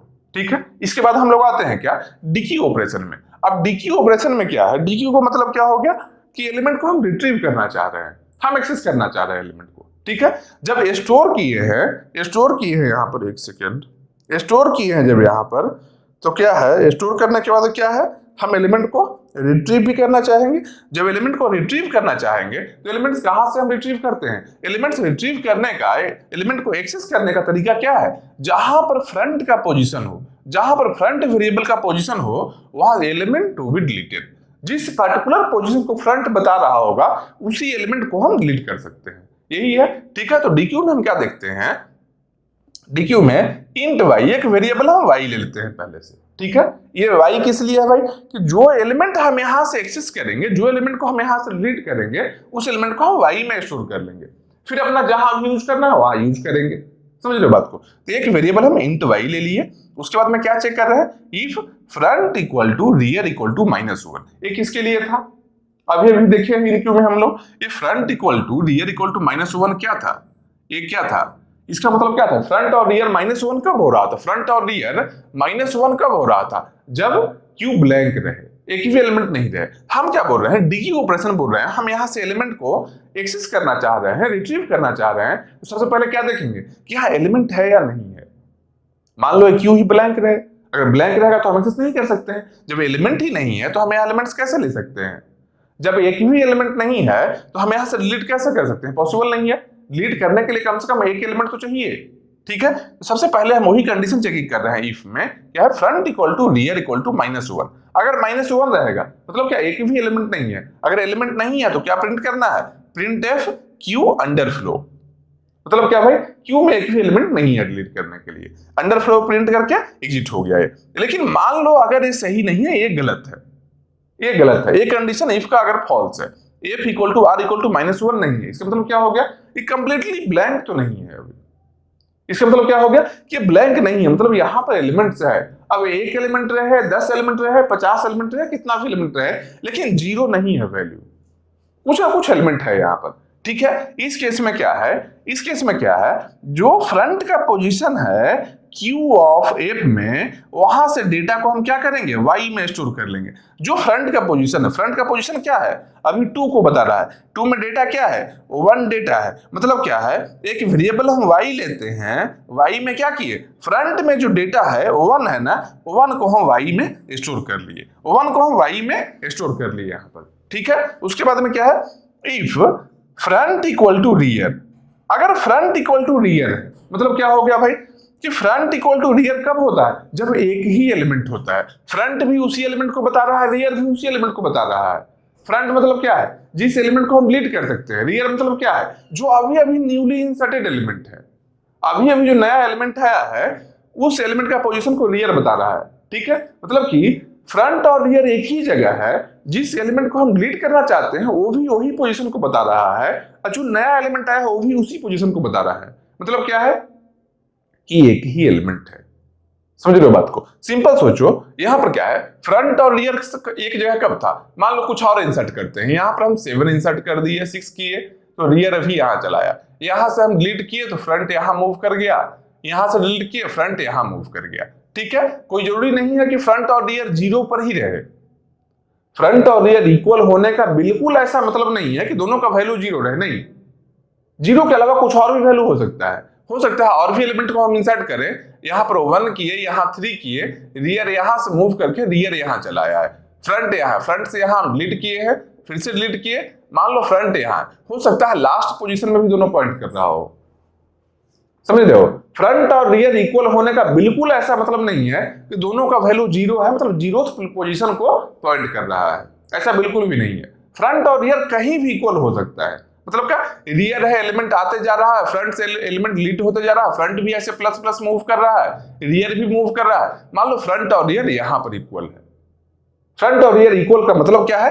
कि दोनों का जो वैल्यू है, दोनों का जो वैल्यू है, फ्रंट जिस पोजीशन में फ्रंट है, जिस पोजीशन में रियर है, दोनों किसी एक ही पार्टिकुलर पोजीशन को पॉइंट कर रहा है। इसका मतलब क्या हो गया? इस केस में क्या है भाई? फ्रंट और रियर एक जगह है, मतलब क्या है? एक ही एलिमेंट है, एक ही एलिमेंट है। वही बता रहा है कि if front equal to rear अगर रहे मतलब एक ही एलिमेंट है। अगर हम उस एलिमेंट को फिर डिलीट कर लेते हैं तो कितना एलिमेंट बचेगा? 0 एलिमेंट बचेगा। तो 0 एलिमेंट में फ्रंट और रियर का क्या पोजीशन होता है? जब 0 एलिमेंट होता है, 0 एलिमेंट जब होता है तो फ्रंट और रियर का वैल्यू -1 हो जाता है ना, -1 होता है ना। तो ही स्पेशल केस को चेक कर रहा है कि लास्ट एलिमेंट एक ही एलिमेंट बचा हुआ है और उसको भी हम डिलीट करना चाह रहे हैं। अगर फ्रंट इक्वल टू रियर है, एक ही एलिमेंट है, उसको हम डिलीट करना चाहते हैं तो फ्रंट का पोजीशन भी -1 हो जाएगा और रियर का पोजीशन भी -1 हो जाएगा, क्योंकि एलिमेंट बचा ही नहीं है। और फ्रंट और रियर इक्वल है, इसका बिल्कुल मतलब क्या नहीं है कि 0 ही रहे। कोई और वैल्यू हो सकता है, किसी भी पार्टिकुलर पोजीशन को बता सकता है, बस दोनों एक ही पार्टिकुलर पोजीशन को शो कर रहा है। हम यही बोलना चाह रहे हैं। ठीक है, मतलब फ्रंट और रियर इक्वल नहीं है। मान लो ये भी गलत हो जाए, फ्रंट और रियर इक्वल नहीं है। ठीक है, फ्रंट और रियर जो इक्वलिटी है, जो चेक कर रहे हैं, मान लो ये भी फॉल्स हो जाए। मतलब क्या है कि एक से ज्यादा एलिमेंट है। अगर एक एलिमेंट होगा तो फ्रंट और रियर इक्वल दोनों होगा। तो यहां पर हम एग्जीक्यूट करें, जो एलिमेंट है फ्रंट में उसको तो हम पहले ऑलरेडी वाई में हम स्टोर कर लिए हैं, वाई में ऑलरेडी हम स्टोर कर ही लिए हैं अपने एलिमेंट को। ठीक है, उसके बाद में क्या देख रहे हैं? अगर एक ही एलिमेंट था जिसको हम यहां से डिलीट किए हैं तो फ्रंट और रियर इक्वल था, तो उस केस में फ्रंट और रियर दोनों का वैल्यू -1 कर देंगे। ठीक है, लेकिन मान लो ऐसा नहीं रहे, फ्रंट और रियर इक्वल नहीं रहे, मतलब क्या है? एक से ज्यादा एलिमेंट है, समझ रहे हो, एक से ज्यादा एलिमेंट है। जब एक से ज्यादा एलिमेंट है मतलब कि फ्रंट का पोजीशन कुछ और होगा, रियर का पोजीशन कुछ और होगा। कैसे होगा भाई, जैसे यहां पर एलिमेंट कितना है, 1 भी है, 3 भी है, x भी है, y भी है, तो रियर यहां शो कर रहा है और फ्रंट यहां शो कर रहा है। रियर यहाँ है, फ्रंट यहाँ है। रियर का वैल्यू क्या है, 5 है, फ्रंट का वैल्यू 2 है, दोनों इक्वल नहीं है। मतलब कि जिस केस में इक्वल नहीं रहेगा इसका मतलब क्या है, एक से ज्यादा एलिमेंट है। जब एक से ज्यादा एलिमेंट है तो सिंपल करना है क्या, जो एलिमेंट था फ्रंट में वो तो हम स्टोर कर लिए हैं वाई में ऑलरेडी, हम क्या करेंगे फ्रंट को प्लस प्लस करेंगे। जैसे क्या, फ्रंट अभी यहाँ है 1 है, 1 को हम वाई में स्टोर कर लिए, वाई में स्टोर कर लिए हैं, हम फ्रंट को काट कर प्लस प्लस फ्रंट को हम लेकर चले आए यहाँ पर। अब 3 को बता रहा है, पहले फ्रंट था जो 2 को बता रहा था, अब फ्रंट है जो 3 को बता रहा है। ठीक है, फ्रंट को क्या किए, फ्रंट हम प्लस प्लस कर दिए, प्लस प्लस कर दिए, और रिटर्न वाई, जहां पर हम एलिमेंट को स्टोर किए थे अपना, यहां से फ्रंट वाला जो एलिमेंट है वाई में स्टोर किए थे, उस एलिमेंट को रिटर्न भी करेंगे। समझ रहे हो, इस एलिमेंट को हम रिटर्न भी करेंगे तो क्या है, रिटर्न वाई। फिर से अगर मान लो डीक्यू करना रहे, फिर से डीक्यू करना रहे, सेम कंडीशन हम चेक करते जाएंगे। यहां क्या देखेंगे, फ्रंट अभी यहां पर है, यहां से हम 3 को यहां से हटाए, फ्रंट यहां से मूव करके फ्रंट हम यहां मूव कर लिए, 4 पर चलाया फ्रंट। सिंपल जानो, जब भी इंसर्शन होगा तो रियर को भी प्लस प्लस करेंगे, और डिलीशन होगा तो फ्रंट को हम प्लस प्लस करेंगे, यही काम कर रहे थे। ठीक है, अब कुछ स्पेशल केस क्या है कि या तो क्यू में एक भी एलिमेंट नहीं रहे। जब एक भी एलिमेंट नहीं रहे तो उसका कंडीशन क्या है कि फ्रंट और रियर -1 होगा, अगर एक भी एलिमेंट नहीं है तो। ठीक है, एक और कंडीशन क्या है कि फ्रंट और रियर इक्वल है। इसका मतलब क्या होता है भाई कि सिंगल एलिमेंट है, एक ही एलिमेंट है, 1 एलिमेंट है। ठीक है, ये कंडीशन को याद रखना, कंडीशन ध्यान रखना। सिंपल जानो, जब फ्रंट इक्वल टू रियर रहे तो एक एलिमेंट है, फ्रंट और रियर -1 है मतलब क्या है, 0 एलिमेंट है, 0 एलिमेंट है। ठीक है, और यहां पर क्या है, रियर +1 रहे, ये भी एक स्पेशल केस है। रियर +1 इक्वल टू जब n रहे, इसका मतलब क्या है, क्यू क्या है, क्यू है जो फुल है। तो फुल कंडीशन क्या है, हम नया इंसर्शन नहीं कर सकते हैं। बस 3 ही कंडीशन है, या तो फुल रहेगा, या तो फुल रहेगा, या तो कंप्लीट एम्प्टी रहेगा। 2 कंडीशन ऐसा हो गया, या तो एक एलिमेंट है। अगर ऐसा नहीं है मतलब कि एक कंडीशन क्या है, एक है फुल रहे, दूसरा क्या है, दूसरा एम्प्टी रहे, तीसरा क्या है, 1 एलिमेंट रहे। इस तीनों में से कोई एक है। अगर इस तीनों में से कोई एक है तो इसके लिए स्पेशल चीज है कि मान लो अगर हम डीक्यू कर रहे हैं और 0 एलिमेंट है, मान लो एम्प्टी है, तो अंडरफ्लो लिखेंगे। ठीक है, मान लो एक एलिमेंट है और हम डीक्यू करना चाह रहे हैं, इसके लिए अलग है, दोनों का वैल्यू -1 कर लेंगे। ठीक है, इस केस में क्या है, इनक्यू में क्या है, मान लो 0 एलिमेंट है, जब 0 एलिमेंट है मतलब एम्प्टी है, उस केस में दोनों को हम प्लस प्लस कर लेंगे। ये स्पेशल केस है। ठीक है, ये तीनों स्पेशल केस है। ये तीनों के अलावा क्या हो सकता है, मान लो कुछ एलिमेंट्स है, सम एलिमेंट्स, मान लो 5 एलिमेंट्स है, 5 एलिमेंट्स है, साइज कितना है, साइज मतलब कि n का वैल्यू 6 है, एलिमेंट्स 5 है, कोई दिक्कत नहीं है। अगर हम लोग को इंसर्ट करना है तो रियर को प्लस प्लस कर लेंगे, मतलब इंसर्ट करना है तो रियर को हम प्लस प्लस करके इंसर्ट कर देंगे। अगर डिलीट करना है तो फ्रंट को हम फ्रंट से वैल्यू अपना रिट्रीव कर लेंगे और फ्रंट को प्लस प्लस कर लेंगे। ठीक है, ये समझ गए। अब इसके बाद देखो एक इसमें प्रॉब्लम आ रहा है, एक प्रॉब्लम यहां पर क्या आ रहा है, सिंपल देखो, हम क्या बोल रहे हैं कि मान लो इस तरीके से क्यू है, ठीक है, ऐसा क्यू का स्ट्रक्चर है। मान लो इनिशियली फ्रंट और रियर इनिशियली दोनों ही -1 है, ठीक है, यहाँ 0 1 2 3 4 इस तरीके से क्यू है मेरा। ठीक है, एकदम आराम से देखो, एक प्रॉब्लम यहां पर आ रहा है, क्या प्रॉब्लम है हम बता रहे हैं अभी। क्या है, क्यू है 0 1 2 3 4 इस तरीके से। n का वैल्यू क्या है, टोटल 5 स्पेस है, मतलब n का वैल्यू साइज क्या है, 5 है। ठीक है, फ्रंट और रियर अभी -1 पर है। हम एक एलिमेंट को इंसर्ट करते हैं। ठीक है, एलिमेंट यहां पर जब इंसर्ट किए, मान लो 5 हम इंसर्ट किए, ठीक है, तो 5 फ्रंट और रियर कहां चलाया, फ्रंट यहां आ गया, रियर भी यहां 0 पर चलाया। ठीक है, एक और एलिमेंट अगर हम यहां पर इंसर्ट करते हैं तो क्या है, मान लो 6 को हम किए तो रियर अब यहां चलाया। मान लो हम 9 को किए, 9 इंसर्ट किए तो रियर अब यहां चला आया। ठीक है, मान लो हम 10 को किए तो रियर अब यहां पर मूव करके यहां चला आया। मान लो यहाँ पर 15 को किए, 15 किए, तो रियर यहां से हटकर रियर यहां चलाया, ठीक है, रियर यहां चलाया। अब क्या कर रहे हैं, मान लो हम फ्रंट से एक एलिमेंट को हम डिलीट किए, तो फ्रंट यहां से मूव करके फ्रंट यहां मूव कर गया, यहां से फिर से हम डिलीट किए तो फ्रंट यहां मूव कर गया, सेकंड वाले पोजीशन, फ्रंट यहां से कट गया। मान लो एक और हम डिलीशन कर रहे हैं, ठीक है, तो फ्रंट यहां चलाया, थर्ड वाले पोजीशन को शो कर रहा है, ठीक है, फ्रंट यहां आ गया है, रियर यहां पर है, ठीक है, इसको एकदम आराम से समझो, फ्रंट यहां आ गया, रियर यहां है। अब हम लोग इनक्यू का कोड को इंप्लीमेंट करते हैं। यहां पर ब्लैंक स्पेस कितना है भाई, ब्लैंक स्पेस कितना है, देखो यहां भी एलिमेंट आया था लेकिन डिलीट हो गया, मतलब खाली जगह है, यहां भी एलिमेंट आया था लेकिन डिलीट हो गया, ये भी खाली जगह है, यहां भी एलिमेंट आया था, यहां भी एलिमेंट आया है, डिलीट हो गया, मतलब अभी खाली है प्रेजेंटली, ठीक है, फ्रंट यहां है, रियर यहां पर है। अब हम इनक्यू का कोड को हम इंप्लीमेंट करना चाहते हैं, इनक्यू वाला कोड है जो हम इंप्लीमेंट करना चाहते हैं। देखो अब क्या होगा, इनक्यू में जैसे ही आएंगे हम इस इफ कंडीशन को चेक करेंगे, rear plus 1 equal to n है या नहीं। रियर का वैल्यू क्या है, 4 है, 4 प्लस 1 जब हम करेंगे तो 5 बनता है, 5 क्या है, n का वैल्यू भी 5 है। रियर प्लस 1 हम करेंगे, रियर का अभी फोर्थ वाले को पॉइंट कर रहा है, 4 प्लस 1 5 बन रहा है और n का वैल्यू साइज भी 5 है, ठीक है। तो rear plus 1 equal to n जब कभी भी रहे तो क्या प्रिंट करना है भाई, क्यू ओवरफ्लो, मतलब क्यू में जगह नहीं है, इनक्यू नहीं कर सकते हैं, इनक्यू नहीं कर सकते हैं, क्यू में जगह नहीं है, ठीक है। रियर प्लस 1 अगर n के बराबर रहे, लेकिन अगर हम लोग देखते हैं विजुअली यहां पर तो क्या दिख रहा है कि यहां भी स्पेस खाली है, यहां भी स्पेस खाली है और यहां भी स्पेस खाली है, स्पेस खाली है, ब्लैंक है, स्पेस अवेलेबल है क्यू में, उसके बावजूद हम लोग स्पेस अवेलेबल होने के बाद भी हम लोग इनक्यू नहीं कर सकते हैं, क्यों, क्योंकि रियर है जो लास्ट पोजीशन में है और रियर प्लस 1 है जो n के बराबर हो रहा है, ये कंडीशन सेटिस्फाई हो जा रहा है, इसलिए क्यू ओवरफ्लो को प्रिंट कर ले रहा है।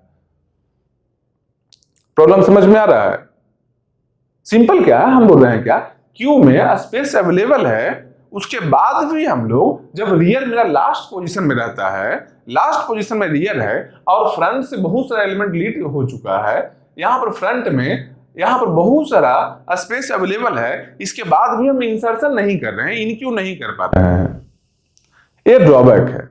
लीनियर क्यू अगर हम करते हैं, इसको क्या बोलेंगे, ये जितना भी अभी कुछ बताया है इसको हम लोग बोलते हैं क्या, linear Q, linear Q, linear Q इसको हम बोलते हैं, ठीक है। इसका एक ड्रॉबैक यही है कि लास्ट पोजीशन अगर रियर बता रहा है, रियर है जो लास्ट पोजीशन को अगर पॉइंट कर रहा है और फ्रंट में अगर स्पेस अवेलेबल भी है, स्पेस अवेलेबल है, उसके बाद भी हम इनक्यू ऑपरेशन नहीं कर सकते हैं। मतलब क्या हो गया, सही तरीके से इफिशिएंट यूटिलाइजेशन नहीं हुआ, समझ रहे हो, मतलब कि इफिशिएंटली हम इस क्यू को यूज नहीं कर पा रहे हैं, स्पेस अवेलेबल है हम स्टोर नहीं कर पा रहे हैं, मतलब क्या है, इफिशिएंट यूटिलाइजेशन नहीं है। तो इसके लिए ही हम लोग लीनियर क्यू से कहां जंप करेंगे हम लोग सर्कुलर क्यू में, सर्कुलर क्यू में हम जंप करेंगे। सर्कुलर क्यू किस लिए है भाई, जिससे कि सर्कुलर क्यू के हेल्प से हम लोग क्यू का इफिशिएंट यूटिलाइजेशन कर सकते हैं। यह प्रॉब्लम दिख गया कि स्पेस अवेलेबल है उसके बाद भी इंसर्ट नहीं कर रहे हैं, क्यों नहीं कर पा रहे हैं, क्योंकि रियर जो है लास्ट पोजीशन को शो कर रहा है और रियर प्लस 1 है जो n के बराबर वैल्यू हो रहा है, ठीक है। तो यहां पर क्या है, हम इंसर्शन नहीं कर सकते हैं, मतलब कि इफिशिएंट यूटिलाइजेशन नहीं हो रहा है क्यू का, इसके लिए हम लोग लीनियर क्यू से हम लोग जंप कर रहे हैं, कहां पर, सर्कुलर क्यू में हम लोग जंप कर रहे हैं। तो सर्कुलर में क्या होना है भाई, अब इफिशिएंट है तो सिंपल मीनिंग क्या होगा, सर्कुलर में रफ आइडिया जान लो, सर्कुलर में क्या होगा, रियर यहां पर है ना, सर्किल है ना, यहां से हम रियर को फ्रंट में लेकर चले आएंगे, क्योंकि जगह कहां खाली है, फ्रंट में ही खाली है।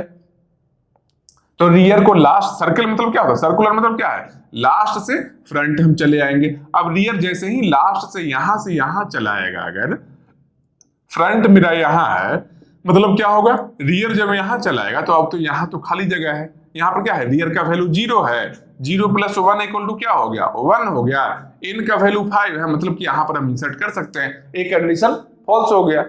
जैसे ही सर्कल में हम रियर को यहां से फ्रंट में लेकर आते हैं तो ये कंडीशन क्या है, फॉल्स हो गया। अब यहां से हम रियर को यहां कैसे ला सकते हैं, यहां से मूव कैसे कर सकते हैं कि जब कभी भी यहां पर रियर लास्ट में आ जाए तो क्या करेंगे हम लोग, रियर प्लस 1 मॉड n कर लेंगे। n क्या है भाई, साइज ऑफ क्यू है। मॉड मतलब क्या होता है, रियर प्लस 1, रियर कितना है अभी 4 को पॉइंट कर रहा है, 4 प्लस 1 कितना हो गया 5 मॉड n, 5 को अगर हम 5 से डिवाइड करेंगे तो रिमाइंडर क्या है 0 आया। मॉड फंक्शन मतलब क्या होता है, रिमाइंडर जो आता है, ठीक है। मॉड फंक्शन मतलब क्या है कि रियर प्लस 1 को हम n से डिवाइड कर रहे हैं और जो रिमाइंडर आ रहा है वही मेरा आंसर है, जो रिमाइंडर आ रहा है वही मेरा आंसर है। मॉड फंक्शन का सिंपल मीनिंग यही है। तो रियर प्लस 1 5 हो रहा है, n का वैल्यू 5 है, 5 डिवाइड बाई 5 किए, वैल्यू क्या आया 0 आया। मतलब कि रियर यहां से अब 0th पोजीशन पर चला आया है। जब कभी भी फुल हो जाए क्यू और फ्रंट में जगह खाली रहे, हम रियर को यहां से मूव कर ले रहे हैं फ्रंट में, इसको ही बोलते हैं सर्कुलर क्यू। अब इसके कोड को हम देखते हैं एक बार अच्छे से, इसके कोड को हम सही तरीके से लिखते हैं। तो अभी क्या है, देखे हम लोग लीनियर क्यू को देखे हैं, उसके बाद में क्या है, इफिशिएंट यूटिलाइजेशन वहां पर नहीं हो रहा था। मतलब क्या था, स्पेस अवेलेबल था, उसके बाद भी हम लोग नया एलिमेंट को इंसर्ट नहीं कर पा रहे थे। इसके लिए for efficient utilisation of queue move to circular queue. ठीक है, हम लोग कहां मूव कर गए हैं, सर्कुलर क्यू में मूव कर गए हैं। क्यों, क्यू का इफिशिएंट यूटिलाइजेशन नहीं हो रहा था। यहां पर सर्कुलर के हेल्प से हम लोग क्या करेंगे, इसका एफिशिएंट यूटिलाइजेशन करेंगे। अब देखो एकदम आराम से देखना कि सर्कुलर क्यू में किस तरीके से फ्रंट और रियर का मूवमेंट होता है, फ्रंट और रियर जो पॉइंटर है किस तरीके से मूव करेगा। ठीक है, कैसे हम एलिमेंट को स्टोर करने वाले हैं, कैसे हम रिट्रीव करने वाले हैं। ठीक है, एकदम आराम से देखना। सिंपल देखो, अभी एक मेरे पास में क्यू है, अभी एक क्यू है जो कि ब्लैंक है, कोई भी एलिमेंट यहां स्टोर नहीं किया गया है। ठीक है, ब्लैंक होने का मतलब क्या है कि फ्रंट और रियर दोनों का वैल्यू क्या है, -1 और -1 है। यही होता है, ब्लैंक रहने का मतलब क्या है, फ्रंट और रियर दोनों ही -1 होगा। क्योंकि अगर फ्रंट का मतलब क्या है, किसी पोजीशन को पॉइंट करता है जहां पर से हम नया एलिमेंट को, जो भी एलिमेंट है अवेलेबल क्यू में, वहां से एलिमेंट को हम डिलीट कर सकते हैं। जबकि यहां कोई एलिमेंट ही नहीं है, मतलब क्या है, फ्रंट -1 हो गया, रियर मतलब कि जो हम इंसर्ट करने वाले हैं, लास्ट जो इंसर्टेड एलिमेंट है उस पोजीशन को रियर बताता है, और यहाँ एक भी एलिमेंट नहीं है, मतलब क्या है, रियर का वैल्यू भी -1 है। ठीक है, अभी ब्लैंक है। देखो अब हम इन क्यू के कोड को इंप्लीमेंट करेंगे। यहाँ पर n का वैल्यू क्या है भाई, यहाँ पर n का वैल्यू क्या है, n मतलब क्या होता है, साइज ऑफ क्यू। साइज क्या है, 0 1 2 3 4, मतलब साइज कितना हो गया 1 to 4, एक 0 का 5 हो गया, मतलब साइज का कितना है, साइज है 5, n का वैल्यू 5 है। ठीक है, अब इसके बाद हम लोग देखते हैं यहाँ क्या है, सर्कुलर सी इन क्यू, मतलब क्या, सर्कुलर क्यू के लिए इन क्यू ऑपरेशन हम लोग देख रहे हैं। सी इन क्यू क्या कर रहा है, if rear plus 1 mod n equal to f। यहां पर एक कंडीशन क्या है कि rear plus 1 mod n equal to f। पहले क्या हम लोग चेक करते थे, rear plus 1 equal to n को कंपेयर करते थे। मतलब क्या है, जब रियर लास्ट पोजीशन में रहे, यहां पर लास्ट पोजीशन में rear plus 1 equal to n होता था। मतलब क्या था, क्यू फुल हो गया है, अब हम लोग इंसर्ट नहीं कर सकते, जबकि फ्रंट में कुछ स्पेस, खाली स्पेस बच भी गया था। ठीक है, यहां हम क्या चेक कर रहे हैं, rear plus 1 mod n equal to f को हम चेक कर रहे हैं। ठीक है, इक्वल टू f चेक कर रहे हैं। रियर का वैल्यू कितना है भाई, रियर का वैल्यू क्या है, -1 है।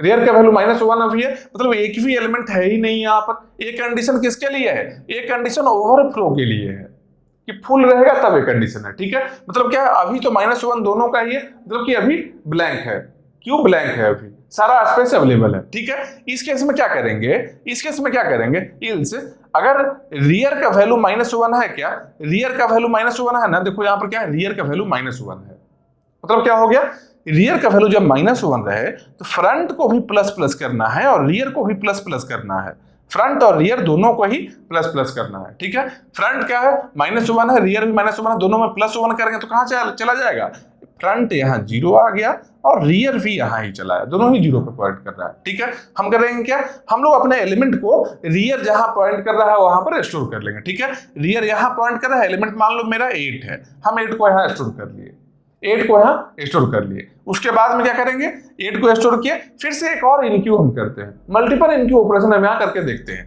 एक और इनक्यू करेंगे जैसे ही, तो क्या होगा, ये कंडीशन हम चेक करेंगे, rear plus 1 mod n equal to f आ रहा है या नहीं। रियर क्या है भाई, रियर का वैल्यू कितना है, 0 है, 0 + 1 कितना हो गया, वन मॉड n कितना होगा, वन में अगर n से हम डिवाइड करेंगे, n क्या है 5 है, यहाँ रियल प्लस वन क्या है 1 बन रहा है, वन में अगर 5 से हम डिवाइड करते हैं तो कितना रिमाइंडर कितना आएगा 1 आएगा। अब फ्रंट का वैल्यू क्या है 0 है, तो देखो फ्रंट का वैल्यू 0 है और यहां से जो वैल्यू हम लोग को मिल रहा है वो वैल्यू क्या है 1 मिल रहा है।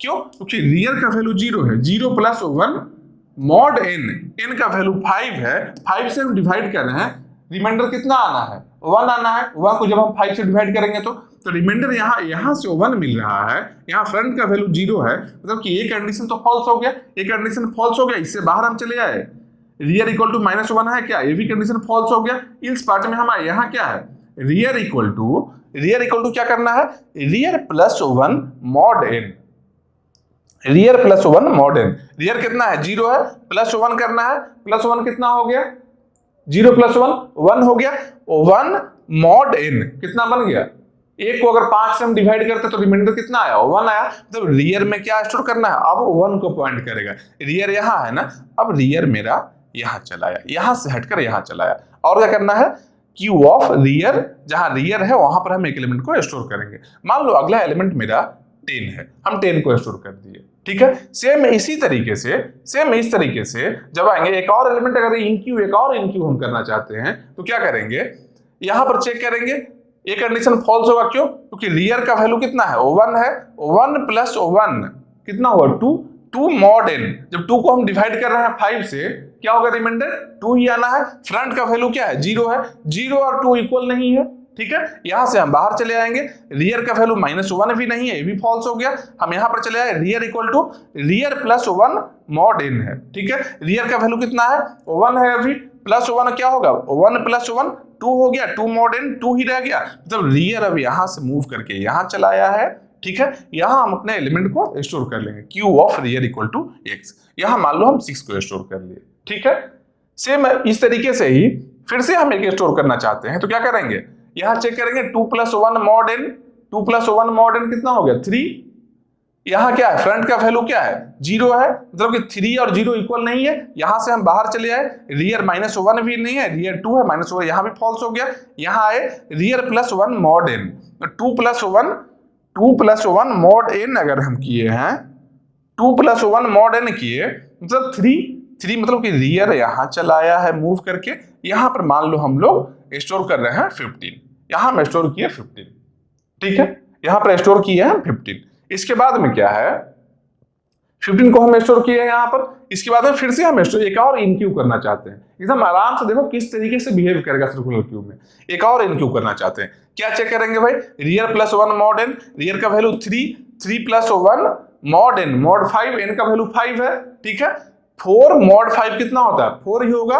4 और फ्रंट कहाँ है 0 पर है, 4 और 0 इक्वल नहीं है, एक कंडीशन फॉल्स हो गया, यहां से हम बाहर आए, यहां पर क्या है रियर -1 भी नहीं है, रियर 3 है, मतलब ये भी कंडीशन फॉल्स हुआ, इसके बाद में आए यहां rear equal to rear plus 1 mod n, ठीक है, रियर कितना है 3 है ना, 3 प्लस 1 कितना 4 मॉड 5 कितना 4 हुआ, यहां पर रियर में यहां चला आया है मूव करके, अपने एलिमेंट को स्टोर कर लेंगे, यहां पर यहां क्या है मान लो 13 को स्टोर करना है, 13 हम यहां स्टोर कर लिए, अब रियर यहां, अब फिर से हम देखते हैं इनक्यू करने का, इनक्यू करने जब जाएंगे यहां क्या देखेंगे rear plus 1 mod n equal to f है या नहीं, ठीक है, रियर कितना है रियर 4 है ना, 4 प्लस 1 करो, 4 प्लस 1 कितना होगा 5 को जब हम n से डिवाइड करेंगे, n का वैल्यू भी 5 है, 5 को जब 5 से डिवाइड करोगे तो रिमाइंडर कितना आएगा 0 आएगा, 5 को r प्लस 1 जो है r प्लस 1 है, r का वैल्यू जब 4 यहाँ हो गया है, 4 प्लस 1 5 हुआ, 5 को जब हम 5 से डिवाइड कर रहे हैं रिमाइंडर कितना आ रहा है 0 है, यहाँ f का वैल्यू क्या है 0 है, f का वैल्यू भी 0 है, यहाँ भी 0 आया, यहाँ भी 0 आया, जब दोनों ही 0 आ रहा है मतलब कि ये कंडीशन सही हो रहा है, ये कंडीशन सही है तो क्या करना है ओवरफ्लो, ये कंडीशन सही रहे तो ओवरफ्लो करना है, और इस केस में अगर रियल में विजुअलाइज हम करना चाहेंगे, क्या देख रहे हैं कि एक भी स्पेस ब्लैंक नहीं है, सारा स्पेस फिल हो चुका है, सारा स्पेस फिल हो चुका है, मतलब क्या है ओवरफ्लो यहां प्रिंट हो गया, यार इंसर्शन हम इनक्यू नहीं कर सकते हैं, ठीक है, इनक्यू का कोड अभी देखे हैं, अब हम डीक्यू देखते हैं, फिर से हम इनक्यू पर आएंगे, डीक्यू देखते हैं, फिर से इनक्यू पर हम आने वाले हैं, ठीक है। एकदम आराम से देखो डीक्यू में क्या करने वाले हैं। डीक्यू में क्या है, डीक्यू में क्या है, एक वेरिएबल हम इंट वाई लिए हैं, एक वाई वेरिएबल हम ले लिए, एक वाई वेरिएबल है जहां हम एलिमेंट को यहां से रिट्रीव करके वाई में स्टोर करेंगे, जो कोई पर्टिकुलर फंक्शन यूज करने वाला है बाद में, ठीक है। मेरा काम है डीयू करने का, यहां से एलिमेंट लेकर वाई में स्टोर कर देना। अब कौन सा फंक्शन यूज करेगा वो अपना सिस्टम जाने, ठीक है। यहां क्या है, इंट वाई हम ले लिए। If front equal to -1, front -1 है क्या, फ्रंट 0 है। अगर -1 रहता मतलब फ्रंट का वैल्यू -1 कब था, जब ये ब्लैंक था। अगर फ्रंट -1 रहता तो अंडरफ्लो लिखते मतलब कि एक भी एलिमेंट नहीं है। -1 होने का मतलब क्या है, फ्रंट अगर -1 है इसका मतलब क्या है कि क्यू में एक भी एलिमेंट नहीं है। जब एलिमेंट नहीं है तो हम यहां से डीक्यू नहीं कर सकते हैं, मतलब क्या होगा, अंडरफ्लो हो गया, यहां से एग्जिट कर जाते। लेकिन इस पर्टिकुलर केस में फ्रंट का वैल्यू -1 जो कंपैरिजन है, फ्रंट का वैल्यू -1 नहीं है, ये वैल्यू नहीं है, फ्रंट का वैल्यू है 0। फ्रंट का वैल्यू अभी यहां पर 0 है, मतलब कि ये कंडीशन फॉल्स हो गया। हम हिल्स वाले में आए, फॉल्स हो तो क्या करना है भाई, y equal to Q of f, मतलब फ्रंट में जो वैल्यू है वो हम y में स्टोर करेंगे। यहाँ क्या है, 8 है, हम y में क्या किए, 8 को स्टोर कर लिए, ठीक है। y में हम 8 को स्टोर कर लिए, मतलब यहाँ पर खत्म हो गया है 8, अब 8 नहीं रहा यहाँ पर, ठीक है। उसके बाद में क्या करना है, if front equal to rear, front देखो 0 है, रियर 4 है, इक्वल है क्या, इक्वल भी नहीं है, मतलब ये कंडीशन भी फॉल्स हो गया। अगर ये कंडीशन ट्रू होता, अगर फ्रंट इक्वल टू रियर रहता, इसका मतलब क्या होता है कि एक ही एलिमेंट है। अगर एक एलिमेंट ही रहता और उसको भी हम डिलीट करने जा रहे हैं, दोनों का वैल्यू -1 करते एम्प्टी बना लेते उसको। अगर एक ही एलिमेंट होता तो दोनों का वैल्यू -1 करके यहाँ एम्प्टी वाले कंडीशन में लेकर चले आते। लेकिन यहाँ क्या देख रहे हैं कि फ्रंट और रियर का वैल्यू सेम नहीं था, फ्रंट यहाँ है, रियर यहाँ पर है, सेम नहीं है। अगर सेम नहीं है तो क्या करेंगे, इस पार्ट में जाएंगे, क्या करना है, front equal to f plus 1 mod n, circular है इसलिए मॉड फंक्शन लगाएंगे, यहां भी मॉड लगाए हैं हमने, और यहां पर भी देखो मॉड फंक्शन था। सर्कल में आने के लिए हम मॉड फंक्शन का यूज कर रहे हैं, ठीक है। यहां भी सेम है, मॉड फंक्शन का यूज हम कर रहे हैं, क्यों, सर्कल में आने के लिए ही, ठीक है। तो क्या है भाई, front equal to f plus 1 mod n, f का वैल्यू क्या है, अभी 0 है, 0 प्लस 1 होता है, मॉड n मॉड 5, 1 मॉड 5 कितना हो गया, 1 वैल्यू आया, मतलब कि फ्रंट को कहां लाना है, फ्रंट को कहां लाना है, 1 में लाना है, 1 प्लस मॉड 5, 1 ही हुआ, तो फ्रंट यहां से हटाकर फ्रंट यहां चलाया, आप यहां चलाया, ठीक है।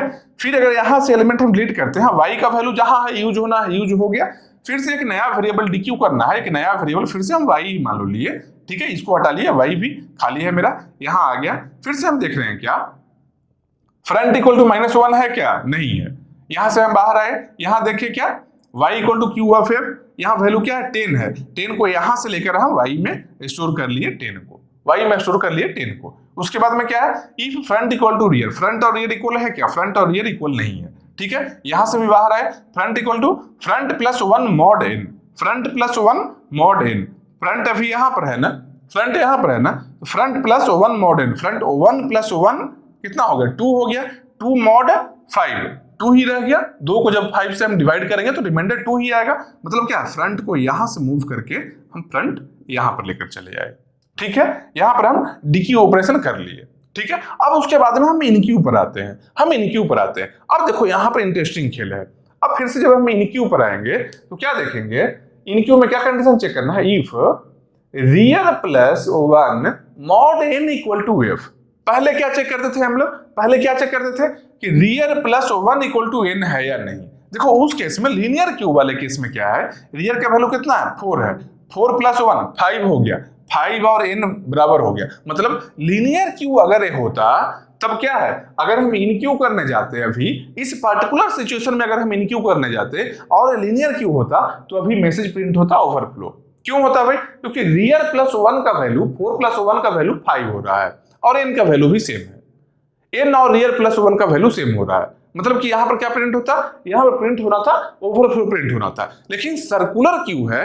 अब देखते हैं ओवरफ्लो प्रिंट होता है या नहीं, ठीक है। अब देखो चेक करते हैं, रियर प्लस 1 4 प्लस 1 कितना हो गया, 4 प्लस 1 5 मॉड n, 5 को जब हम 5 से डिवाइड करेंगे रिमाइंडर कितना आएगा, 0, ठीक है। Rear plus 1 mod n, rear plus 1 क्या है, रियर का वैल्यू 4 है, 4 प्लस 1 5 5 मॉड 5 का वैल्यू 0 है इक्वल टू फ्रंट है या नहीं है। तो 0 और फ्रंट बराबर है या नहीं, फ्रंट कहां है, फ्रंट 2 पर है, फ्रंट है 2 पर, समझ रहे हो, फ्रंट 2 पर है तो 0 और फ्रंट बराबर नहीं है, फ्रंट का वैल्यू 2 है और इसका वैल्यू 0 आ रहा है, 0 और फ्रंट बराबर नहीं है, मतलब क्या, एक कंडीशन हो गया फॉल्स। एक कंडीशन फॉल्स मतलब ओवरफ्लो प्रिंट नहीं होगा। अब इस पार्ट में हम चले आए हैं, जब ओवरफ्लो प्रिंट नहीं होगा मतलब कि अब हम इनक्यू कर सकते हैं, ये बात कंफर्म हो गया। पहले लीनियर क्यू में क्या था, इनक्यू नहीं कर पा रहे थे हम लोग। सर्कुलर में क्या है, ये मॉड फंक्शन यूज करने से क्या होगा, हम यहाँ पर नए एलिमेंट को स्टोर अब हम कर सकते हैं, ठीक है। इसके बाहर आए, कंडीशन फॉल्स हुआ, इसके बाहर हम आए हैं। यहाँ क्या देख रहे हैं, इल्स में क्या है, एक और कंडीशन चेकिंग क्या है, रियर इक्वल टू -1 है क्या। यहाँ क्या देख रहे हैं, रियर इक्वल टू -1 है क्या। रियर -1 होने का मतलब क्या है, कोई भी एक -1 होने का मतलब क्या है, क्यू एम्प्टी है। कोई भी एक -1 होने का मतलब क्या है, क्यू एम्प्टी है। तो रियर -1 है क्या, नहीं है, ठीक है। यहां से भी हम बाहर चले आए। अब करना क्या है, यहां क्या करना है, rear equal to r plus 1, r equal to r plus 1 mod n, मतलब r में एक नया वैल्यू को स्टोर करना है। कौन सा वैल्यू भाई, r प्लस 1। r का वैल्यू क्या है, 4 है, अभी क्या है, r का वैल्यू 4 है, मतलब 4 प्लस 1 5 हुआ, मॉड n का वैल्यू 5 है, मतलब कि 4 प्लस 1 5 मॉड 5 कितना वैल्यू हुआ, 0। जब 5 को डिवाइड करेंगे 5 से, रिमाइंडर कितना है, 0 आ रहा है, मतलब कि इसका वैल्यू 0 हुआ। r में r कहां पर लेकर जाना है, 0 वाले पोजीशन पर लेकर जाना है। r कहां था, r यहां 4 पर था, r को हम यहां से कट करके रियर को हम यहां लेकर चले आए, रियर को हम यहां से कट करके यहां लेकर चले आए, रियर अब यहां चला आया है। उसके बाद में q of r equal to x, मेरा जो भी वैल्यू स्टोर करना है x को, वो हम r में स्टोर करेंगे। r क्या है, यहां पर स्टोर करना है, मान लो यहां पर हम स्टोर कर लिए 20, यहां में स्टोर कर लिए, x का वैल्यू मान लो 20 है, 20 हम यहां स्टोर कर लिए, समझ रहे हो बात को। अब मान लो एक और इनक्यू करना रहे, या फिर मान लो अब डीक्यू करना रहे, सिंपल सोचो, एक डीक्यू हम करते हैं यहां पर, एक डीक्यू हम करते हैं यहां पर, एक डीक्यू और करते हैं, इस कोड के बाद में एक डीक्यू ऑपरेशन हम करते हैं। देखो अब यहां पर क्या है, इंट y को हम ले लिए पहले, इनिशियली ब्लैंक है, एक हम डीक्यू करने जा रहे हैं। अभी क्या है, रियर यहां चला आया, फ्रंट यहां पर है, देखो फ्रंट यहां पर है, रियर यहां है, बाकी सब तो कटा हुआ है, सब बाकी सब कटा हुआ है। फ्रंट यहां शो कर रहा है 2 वाले पर, रियर यहां शो कर रहा है, एक एम्प्टी स्पेस भी यहां पर है ना, एम्प्टी। एक कंडीशन है, अभी करंट जो सिचुएशन है क्यू का यही है, हम एक डीक्यू करने वाले हैं। यहां पर डीक्यू में देखो क्या होगा, डीक्यू में इंट y, एक y वेरिएबल हम लिए हैं जहां पर अपने डेटा को हम स्टोर करेंगे। रिट्रीव करने के बाद में यहां क्या है, if front equal to -1, front -1 है क्या, फ्रंट -1, फ्रंट देखो फ्रंट का वैल्यू 2 है, फ्रंट अगर -1 कब होगा, फ्रंट -1 कब होता है, जब q एम्प्टी होता है, ठीक है। यहां पर क्या है, फ्रंट का वैल्यू -1 नहीं है, मतलब क्या है, q एम्प्टी नहीं है, एम्प्टी नहीं है तो हम यहां से डीक्यू कर सकते हैं, एम्प्टी नहीं है तो डीक्यू कर सकते हैं आराम से, ठीक है। तो इसके हम बाहर चले आए, इसके बाहर, एक कंडीशन के बाहर आए, इल्स में आए। इल्स में क्या है, y equal to Q of f, y में क्या स्टोर करना है, क्यू ऑफ एफ जो फ्रंट में है, फ्रंट कहां, फ्रंट यहां पर, यहां क्या वैल्यू मिला, 6 मिला है, हम यहां 6 को y में लेकर चले आए, 6 को हम y में लेकर चले आए, ठीक है। 6 यहां से अब हट गया है, ठीक है। इसके बाद में क्या है, if front equal to rear, if front equal to rear, देखो फ्रंट का वैल्यू 2 था, रियर का वैल्यू 0 है, दोनों इक्वल है क्या, दोनों इक्वल कब होता है, फ्रंट और रियर इक्वल कब होता है, जब एक ही एलिमेंट रहे, तब केवल एक सिंगल एलिमेंट रहे। अगर फ्रंट और रियर इक्वल है, मतलब क्या है, सिंगल एलिमेंट है, उस केस में एलिमेंट को डिलीट करने के बाद में फ्रंट और रियर दोनों को यहां पर ले जाना, -1 बनाना है, क्या भाई, एम्प्टी हो गया। एक एलिमेंट था उसको भी हम डिलीट कर दिए, क्यू है जो एम्प्टी हो गया, ठीक है। लेकिन ऐसा अभी करंट सिचुएशन में ऐसा नहीं है, फ्रंट इक्वल टू रियर नहीं है, क्यों, तो फ्रंट का वैल्यू 2 है, रियर का वैल्यू 0 है, इक्वल नहीं है। तो हम इसके इल्स पार्ट में आए, यहां क्या है, front equal to front plus 1 mod n, ठीक है। तो फ्रंट का वैल्यू क्या है, 2 है, 2 प्लस 1 कितना, 3 मॉड 5 कितना हो गया, 3 हो गया, मतलब क्या, फ्रंट को कहां ले जाना है, 3 पर ले जाना, फ्रंट यहां से कटकर फ्रंट चलाया यहां पर, अब फ्रंट यहां पर चलाया, ठीक है, फ्रंट यहां चलाया।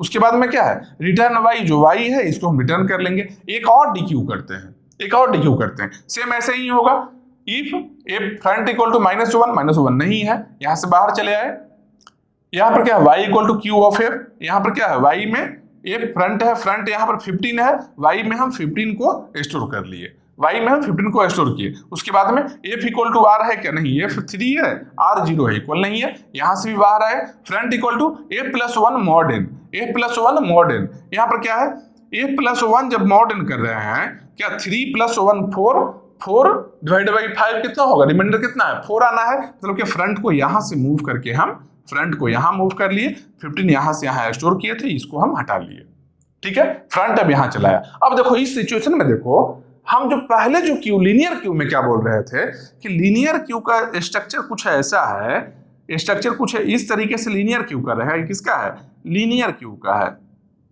ये लीनियर क्यू का स्ट्रक्चर है कि इस साइड से हम इंसर्ट कर रहे होंगे और यहां से हम डिलीट कर रहे होंगे, यही स्ट्रक्चर था ना। यहां से क्या है, यहां से हम इन क्यू कर रहे होंगे और यहां से हम डी क्यू कर रहे होंगे। लीनियर क्यू का स्ट्रक्चर कुछ ऐसा ही दिख रहा था हम लोग को, लेकिन आप यहां पर देखो हम जो इन क्यू करते हैं, जो रियर यहां चला आया है, रियर यहां चला आया है, फ्रंट यहां पर है, मतलब इस साइड से अब इन क्यू हो रहा है और इस साइड से अब डी क्यू हो रहा है, इन में चलाया गया है, ठीक है। तो सर्कुलर में ऐसा होगा। अब मान लो एक और इन क्यू हम करते हैं, एक और इन क्यू करते हैं। इन क्यू में क्या है भाई, इन क्यू में क्या है, if r plus 1 mod n equal to f, यहाँ पर क्या है, रियर कितना है, 0 है, 0 है, 0 प्लस 1 मॉड n, 0 प्लस 1 कितना हो गया, 1 हो गया, 1 को डिवाइड किया 5 से, रिमाइंडर 1 आया है। 1 इक्वल टू एफ है या नहीं, नहीं एफ का वैल्यू 4 है, इक्वल नहीं है, ये कंडीशन क्या है, फॉल्स हो गया। जब फॉल्स है तो ओवरफ्लो नहीं हो रहा है, ओवरफ्लो अभी भी नहीं हो रहा, क्यों, क्योंकि यहाँ ब्लैंक स्पेस अवेलेबल है, इसलिए ओवरफ्लो नहीं हो रहा है। और सर्कुलर क्यू है क्या, क्या है, इफिशियंट यूटिलाइजेशन है क्यू का। अगर ब्लैंक होगा स्पेस तो 100% एसिडिटी है क्या कि इन क्यू हम कर सकते हैं, स्टोर हम कर सकते हैं। पहले क्या था, नॉर्मल लीनियर क्यू में क्या था कि ब्लैंक स्पेस रहता था, तभी हम कभी कभी इन क्यू नहीं कर पाते थे, यहां पर हम कर सकते हैं, ठीक है। यहां है क्या, if rear equal to -1, rear -1 है क्या, रियर यहां 0 पर है, -1 नहीं है, यहां से भी बाहर आए, यहां क्या है, rear equal to rear plus 1 mod n, rear plus 1 mod n, मतलब क्या है, रियर 0 है, 0 प्लस 1 1 हो गया, मॉड n 1 मॉड n क्या हो गया, 1 ही रह गया, मॉड क्या है, n का वैल्यू 5 है, 1 को डिवाइड किया 5 से, 1 रह गया, तो रियर यहां से हटाकर रियर अब मेरा यहां चला आया है। Q ऑफ R, जहां रियर है वहां पर अपना डेटा स्टोर करेंगे। मान लो यहां पर हम 30 स्टोर करना चाहते हैं, 30 को स्टोर कर लिए, 30 को हम स्टोर कर लिए, समझ रहे हो।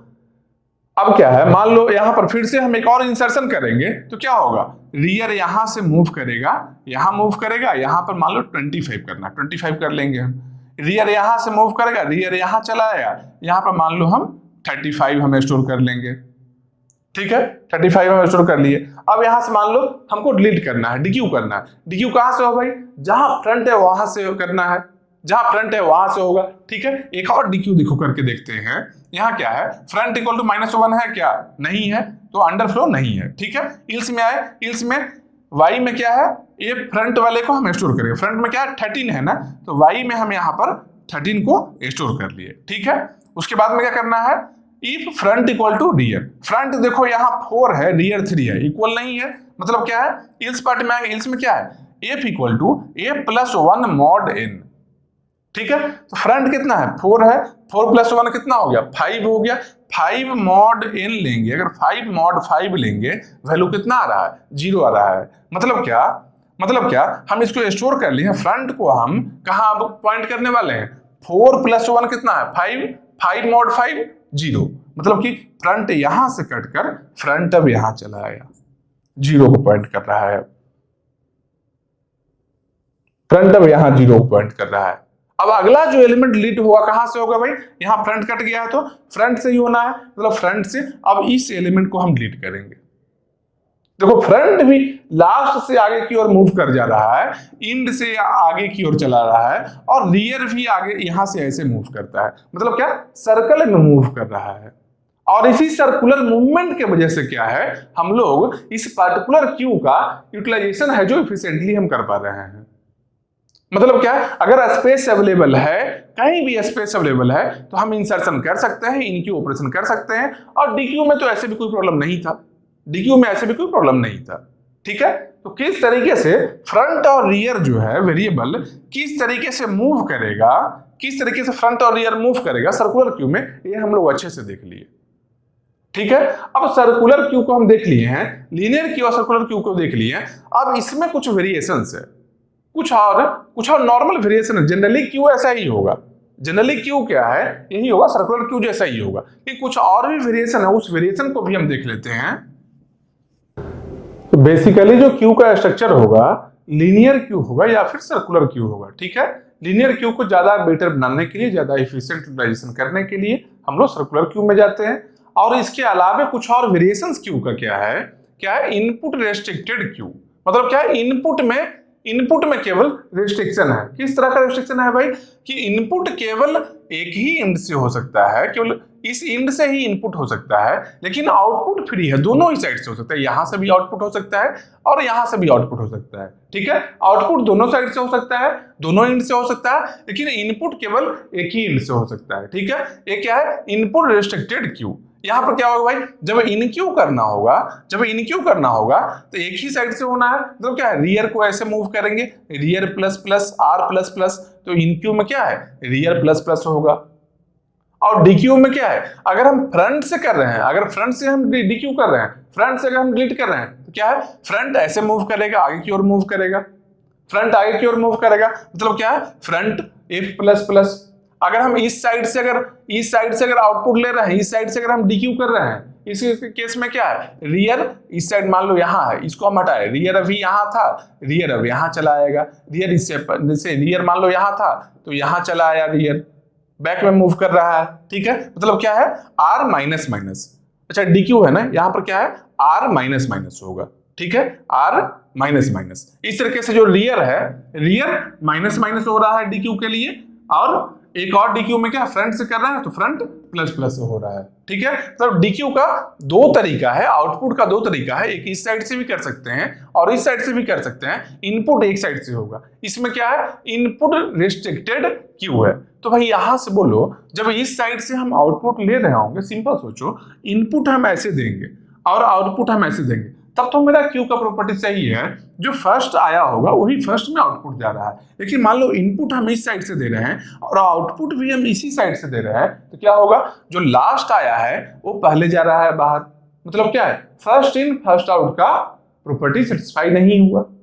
जबकि क्यू का प्रॉपर्टी क्या था, कि first in first out FIFO होना चाहिए, फर्स्ट इन फर्स्ट आउट होना चाहिए। लेकिन ये क्यू का प्रॉपर्टी सेटिस्फाई नहीं हुआ। लेकिन स्पेशल टाइप ऑफ क्यू हम बोल सकते हैं, एक स्पेशल टाइप का वेरिएशन क्यू में कर सकते हैं। एक पर्टिकुलर प्रॉपर्टी फीफो का जो सेटिस्फाई नहीं हो रहा है, बेसिकली जान लो, बेसिकली क्यू लीनियर क्यू और सर्कुलर क्यू ही यूज होता है।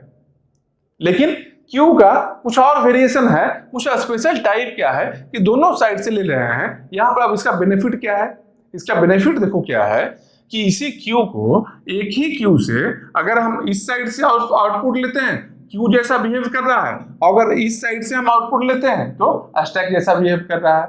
उस पर्टिकुलर काम के लिए हम एक स्पेशल टाइप का क्यू को डिजाइन कर सकते हैं। क्या भाई, इनपुट रिस्ट्रिक्टेड क्यू है। ठीक है, यहां पर किस तरीके से इन क्यू और डी क्यू ऑपरेशन होगा ये देख लिए। ये एक्चुअली में क्यू नहीं है, क्योंकि क्यू का प्रॉपर्टी सेटिस्फाई नहीं कर रहा है, फीफो में नहीं है।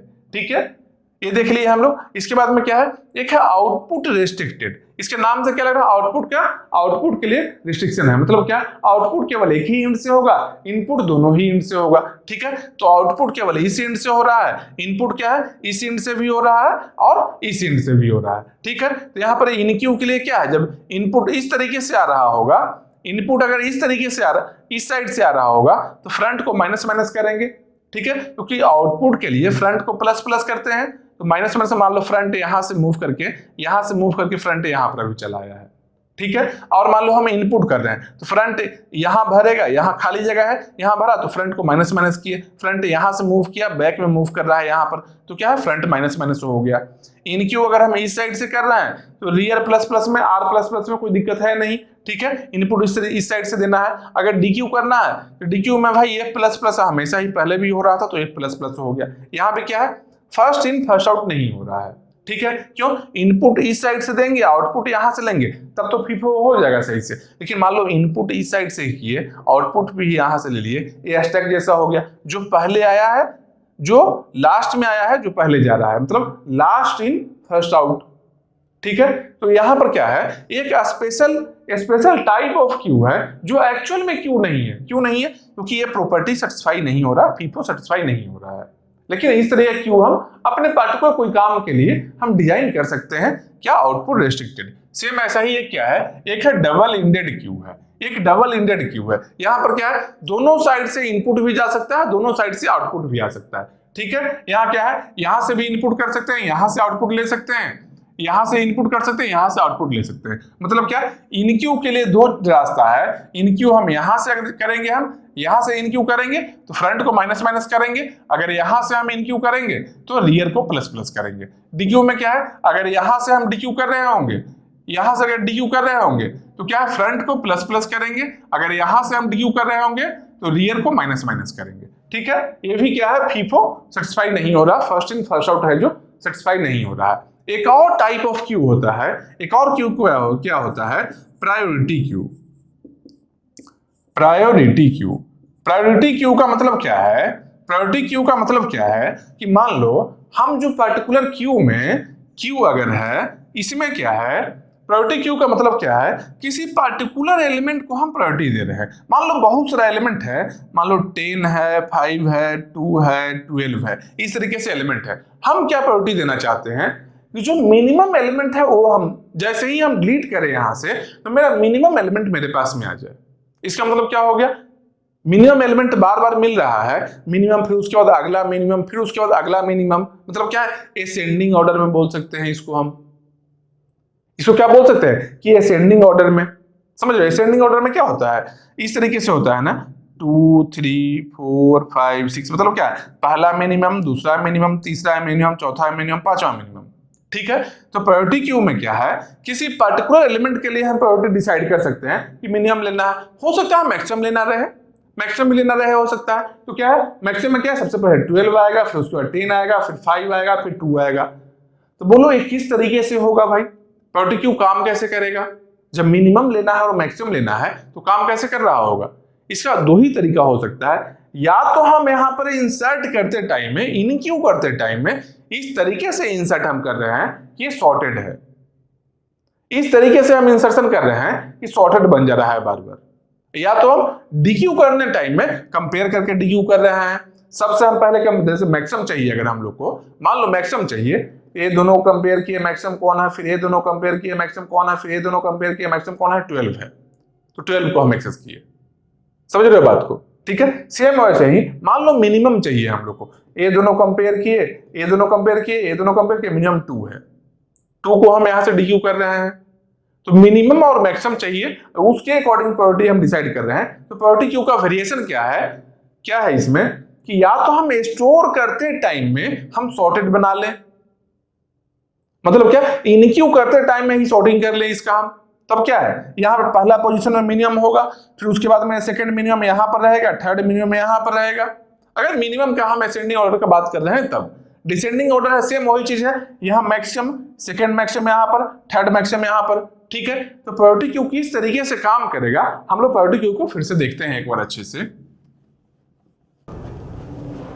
तो देखो प्रायोरिटी क्यू में क्या है, प्रायोरिटी क्यू में क्या है, एक हो सकता है क्या, ascending priority queue, ascending order में एलिमेंट्स को वहां से एक्सेस करना है, मतलब क्यू में स्टोर हम किए हैं जितना भी एलिमेंट, सबको असेंडिंग ऑर्डर में एक्सेस करना है। मतलब क्या, सबसे पहले पहला मिनिमम, फिर दूसरा मिनिमम, फिर तीसरा मिनिमम, क्या इस तरीके से है। उसके बाद क्या है, एक है डिसेंडिंग प्रायोरिटी क्यू, मतलब क्या है, first maximum, second maximum, third maximum, इस तरीके से करना है। तो प्रायोरिटी क्यू कितना तरह का होगा, दो तरीके का होगा, एक असेंडिंग प्रायोरिटी क्यू, एक और क्या है, डिसेंडिंग प्रायोरिटी क्यू। अब असेंडिंग प्रायोरिटी क्यू को इंप्लीमेंट किस तरीके से हम कर रहे हैं, इस पर डिपेंड करता है कि टाइम कितना लगेगा। ठीक है, असेंडिंग प्रायोरिटी क्यू है, मतलब कि असेंडिंग ऑर्डर में एलिमेंट्स रहेगा, मतलब पहला मिनिमम पहले आएगा, फिर सेकंड मिनिमम, फिर थर्ड मिनिमम, फिर फोर्थ मिनिमम, इस तरीके से एक्सेस कर सकते हैं, मतलब डीक्यू कर सकते हैं इस तरीके से। ठीक है, तो मान लो यूजिंग अनसॉर्टेड एरे हम लोग इंप्लीमेंट कर रहे हैं, अनसॉर्टेड एरे के हेल्प से हम इंप्लीमेंट कर रहे हैं, तब देखो क्या होगा, सिंपल देखो कि एक एरे है, यहां पर हम कर रहे हैं, तो एक एलिमेंट को हम यहाँ क्या किए, एक एलिमेंट को हम यहाँ स्टोर किए हैं, एक एलिमेंट को हम यहाँ स्टोर किए। मान लो ऐसे हम स्टोर कर रहे हैं 5 10 2 4 इस तरीके से कर रहे हैं। तो यहां पर इन क्यू करने में टाइम कितना लग रहा है, मतलब कि स्टोर करने में टाइम कितना लग रहा है। यहाँ 4 है, अगला स्टोर करना रहेगा 6, क्या करेंगे यहाँ पर हम 6 को स्टोर कर देंगे। टाइम कितना लगा, बिग O 1 टाइम लगा। अभी तक जो लीनियर क्यू में और सर्कुलर क्यू में हम लोग इन क्यू किए थे, वहां पर टाइम कितना लगा था। नॉर्मल लीनियर क्यू रहे या फिर सर्कुलर क्यू रहे, वहां पर इन क्यू करना और डी क्यू करना दोनों में ही टाइम कांस्टेंट लग रहा था, बिग O 1 टाइम लग रहा था। क्यों लग रहा था भाई, क्योंकि कोई लूप नहीं था वहां पर। हम लोग कर क्या रहे थे, रियर और फ्रंट को कहीं कहीं कंपेयर कर रहे थे, मतलब 1 या 2 या 3 4 कंपेयर कर रहे थे, केवल कंपेरिजन ही कर रहे थे ना। नॉर्मल लीनियर क्यू को याद करो और सर्कुलर क्यू को याद करो, दोनों में ही क्या था, कुछ कंपेरिजन कर रहे थे हम लोग, लेकिन कहीं भी लूप नहीं आया था। और टाइम कॉम्प्लेक्सिटी मेनली कहां से आता है, टाइम कॉम्प्लेक्सिटी मेनली लूप से ही आता है। अगर लूप है तो टाइम कॉम्प्लेक्सिटी डिफरेंट रहेगा, अगर लूप नहीं है तो कांस्टेंट होगा। तो लीनियर क्यू और सर्कुलर क्यू में इन क्यू और डी क्यू दोनों ही ऑपरेशन का, यहां पर देखो क्या है, लीनियर क्यू अगर रहे, लीनियर क्यू या फिर सर्कुलर क्यू रहे, इस दोनों ही केस में या तो इन क्यू ऑपरेशन बोल लें या डी क्यू ऑपरेशन बोल लें, इस दोनों का टाइम कॉम्प्लेक्सिटी जो होगा क्या होगा, बिग O 1 होगा। समझ रहे हो, लीनियर क्यू रहे या फिर सर्कुलर क्यू रहे, दोनों में ही इन क्यू और डी क्यू दोनों में टाइम कितना लगना है, टाइम कॉम्प्लेक्सिटी बिग O 1 लगेगा। क्या कांस्टेंट टाइम लगेगा, क्योंकि लूप नहीं था, लूप कहीं भी नहीं था। लेकिन यहां पर क्या है, प्रायोरिटी क्यू में क्या है, हम लोग को एलिमेंट्स कैसे चाहिए, प्रायोरिटी ऑर्डर में चाहिए। अगर असेंडिंग प्रायोरिटी क्यू का बात करते हैं तो क्या चाहिए, असेंडिंग ऑर्डर में एलिमेंट चाहिए। मतलब क्या, first minimum, second minimum, third minimum, fourth minimum, इस तरीके से। तो अगर हम लोग स्टोर करते टाइम में हम ब्लाइंडली स्टोर करते हैं, मतलब कि इनक्यू करते टाइम में ब्लाइंडली इनक्यू कर रहे हैं। जैसे ही रियर का पोजीशन है, जिस तरीके से हम लोग यहाँ स्टोर करते हैं लीनियर क्यू और सर्कुलर क्यू में, वैसे ही अगर हम स्टोर करते हैं कि डायरेक्टली जो भी रियर का पोजीशन है R प्लस प्लस करके हम लोग यहाँ इनक्यू कर लिए। तो टाइम कितना लगा भाई, टाइम हम लोग को लगा है बिग O 1 टाइम लगा, स्टोर करने में कोई ज्यादा टाइम नहीं लगा। लेकिन जब हम डीक्यू ऑपरेशन कर रहे होंगे, तो हमको चाहिए क्या, मिनिमम चाहिए ना। तो मिनिमम के लिए क्या करना होगा, सब में कंपेयर करना होगा। पहले ये दोनों कंपेयर करेंगे, फिर ये दोनों का, पहले इस दोनों को किए कंपेयर, फिर इस दोनों को किए, फिर इस दोनों को किए, फिर इस दोनों को, हम लोग को मिनिमम यहां मिला।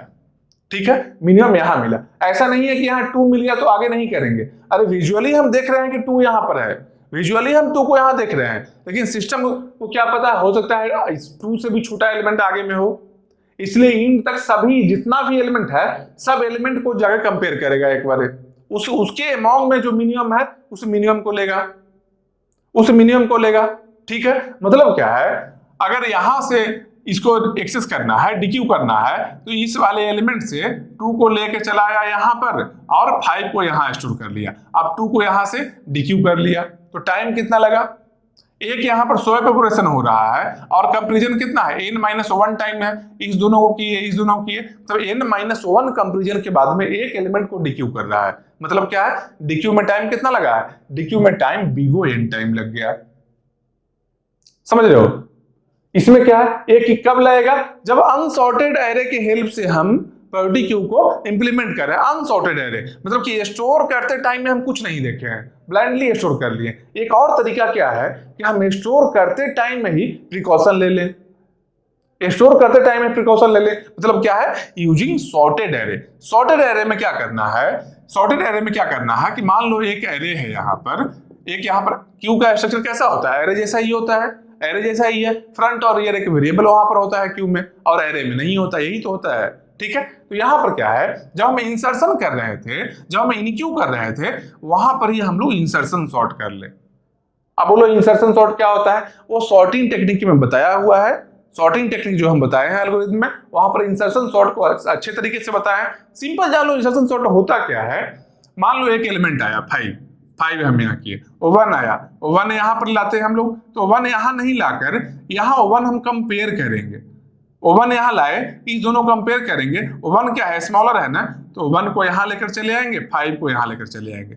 फिर मान लो 2 आया, 2 को यहाँ लिखे, इस दोनों को कंपेयर किए, ठीक है, 2 यहाँ छोटा है तो 2 को यहाँ ले आए, 5 को यहाँ लेकर चले गए, फिर 2 को इससे भी कंपेयर करेंगे, क्या 2 से ये छोटा है क्या, हाँ 2 से ये स्मॉलर है, तो सही पोजीशन है 2 का। फिर मान लो यहाँ पर लाए, फिर यहाँ पर मान लो 3 आया, 3 को इस दोनों को से कंपेयर किए, 3 यहाँ चला आया और 5 यहाँ चला आया, ठीक है, ये दोनों कंपेयर किए, यहाँ पर क्या देखो 3 से स्मॉलर है 2, मतलब कि 3 यहाँ नहीं करना है, इसके आगे कंपेयर नहीं करेंगे, जैसे ही स्वैपिंग रुक गया आगे हम कंपेयर नहीं करेंगे। मतलब क्या है कि वर्स्ट केस में मान लो यहाँ पर अगर ला रहे हैं, यहाँ पर अगर 0 एक एलिमेंट को ले आते हैं तो क्या है, 0 को पहले 5 से करेंगे तो 0 यहाँ आएगा, 5 यहाँ चला जाएगा, ठीक है, 0 3 को 0 यहाँ आया, 3 यहाँ चला आया, ठीक है, 0 और 2 को तो 0 यहाँ आया, 2 यहाँ चला आया, ठीक है, 0 1 को 1 यहाँ चला आया, 0 यहाँ चला आया। वर्स्ट केस में जो नंबर ऑफ कंपैरिजन है इनक्यू करते टाइम में, स्टोर करते टाइम में,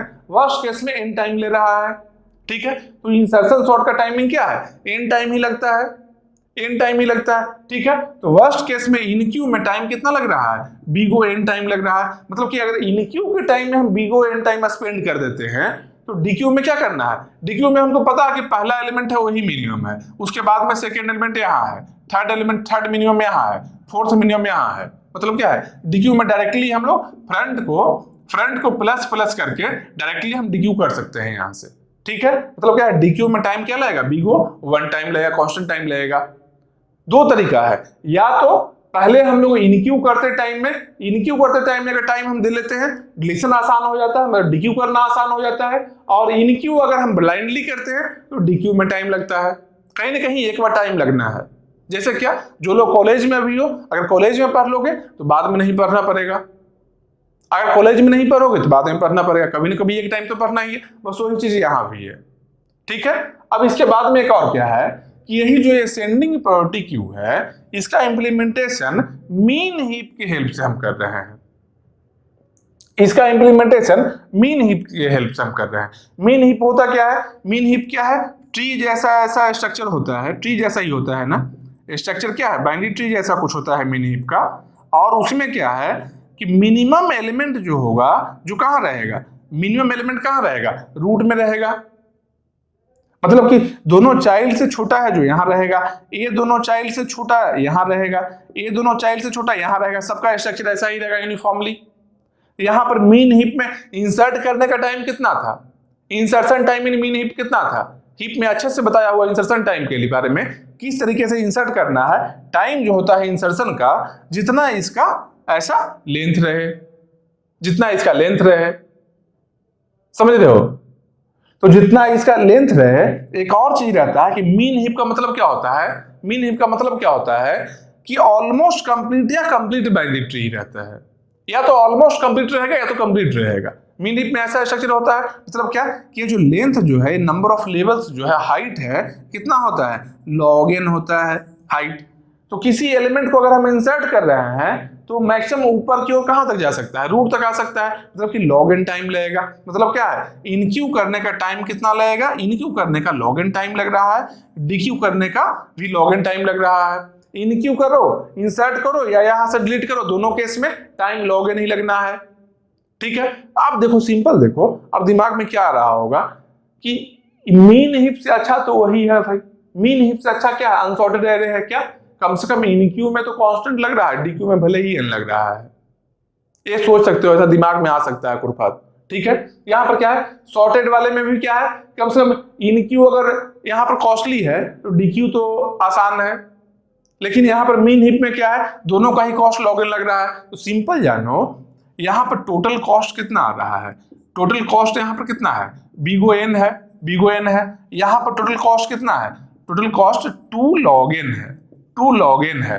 और एसिम्प्टोटिक नोटेशन में क्या है, 2 कांस्टेंट है तो हट जाएगा, बचा क्या, यहाँ log n बच रहा है, यहाँ n बच रहा है, कॉस्टली कौन हो गया, कॉस्टली यही हो गया। समझ रहे हो, n और log n में बहुत का डिफरेंस है ना, n और log n में बहुत का डिफरेंस है, ठीक है। log n बहुत ही छोटा है, अगर नंबर को n का वैल्यू बहुत बड़ा ले लिया जाए तो log n वैल्यू बहुत छोटा हो जाएगा, n और log n में बहुत का डिफरेंस होगा, चाहे यहाँ 2 log n रहे या 10 log n रहे, समझ रहे हो, log n बहुत ही छोटा है, ठीक है। इसका मतलब क्या है कि जनरली जो हम लोग असेंडिंग प्रायोरिटी क्यू का बात करते हैं, तो असेंडिंग प्रायोरिटी क्यू का डायरेक्ट एक तरह का मीनिंग क्या होता है कि यूजिंग मीन हीप ही होता है। असेंडिंग प्रायोरिटी क्यू बोल ले या फिर मीन हीप बोल ले, नॉर्मल केस में बात एक ही है। ये दोनों तरीका है, सॉर्टेड और अनसॉर्टेड एरे की हेल्प से करने का, इंप्लीमेंट करने का तरीका है। हम कर सकते हैं ऐसा, लेकिन करते नहीं है, क्यों? कॉस्टली है। तो अगर कहीं पर लिखा रहे असेंडिंग प्रायोरिटी क्यू, इसका मतलब क्या होता है? मीन हीप ही होता है। अगर डिसेंडिंग रहता तो क्या होता? डिसेंडिंग अगर रहता, डिसेंडिंग वाले केस में भी सेम रहता, यहां पर इन क्यू डी क्यू में यहां टाइम इतना ही लगना था, यहां पर भी इन क्यू डी क्यू में टाइम इतना ही लगना था। यहां पर मीन हीप की जगह पर क्या हो जाता? मीन हीप की जगह पर डी क्यू, इसमें क्या होता? मैक्स हीप हो जाता, मैक्स हीप। बस समझ रहे हो बात को? यहां पर मीन हीप की जगह पर केवल मैक्स हीप हो जाता, टाइम यहां पर भी क्या लॉग एन टाइम लगता है यहां पर भी। तो अब तक हम लोग क्या है, क्यू के बारे में जितना भी नॉलेज है हर चीज देख लिए। क्यू का क्वेश्चन कहीं भी है आराम से सॉल्व कर सकते हो, ठीक है। अगला क्या है? अगला क्या है नेक्स्ट जो हम लोग पढ़ेंगे, जो call by value, call by value और कॉल बाई रेफरेंस होता है। इसको क्या बोलते हैं? Parameter passing technique. Next topic जो हम लोग का है, नेक्स्ट और लास्ट भी है, डेटा स्ट्रक्चर का लास्ट टॉपिक है, क्या है? कॉल बाई वैल्यू या फिर कॉल बाई रेफरेंस, ठीक है। और भी तरह का कॉलिंग होता है, इसको बोलते हैं क्या? Parameter passing technique. ये नेक्स्ट क्लास में देखेंगे। अभी तक क्यू के बारे में जितना भी बताया है सही तरीके से रिवाइज कर लो। नेक्स्ट क्लास में हम लोग पैरामीटर पासिंग टेक्निक को देखते हैं अच्छे से। सही है, पढ़ो फिर।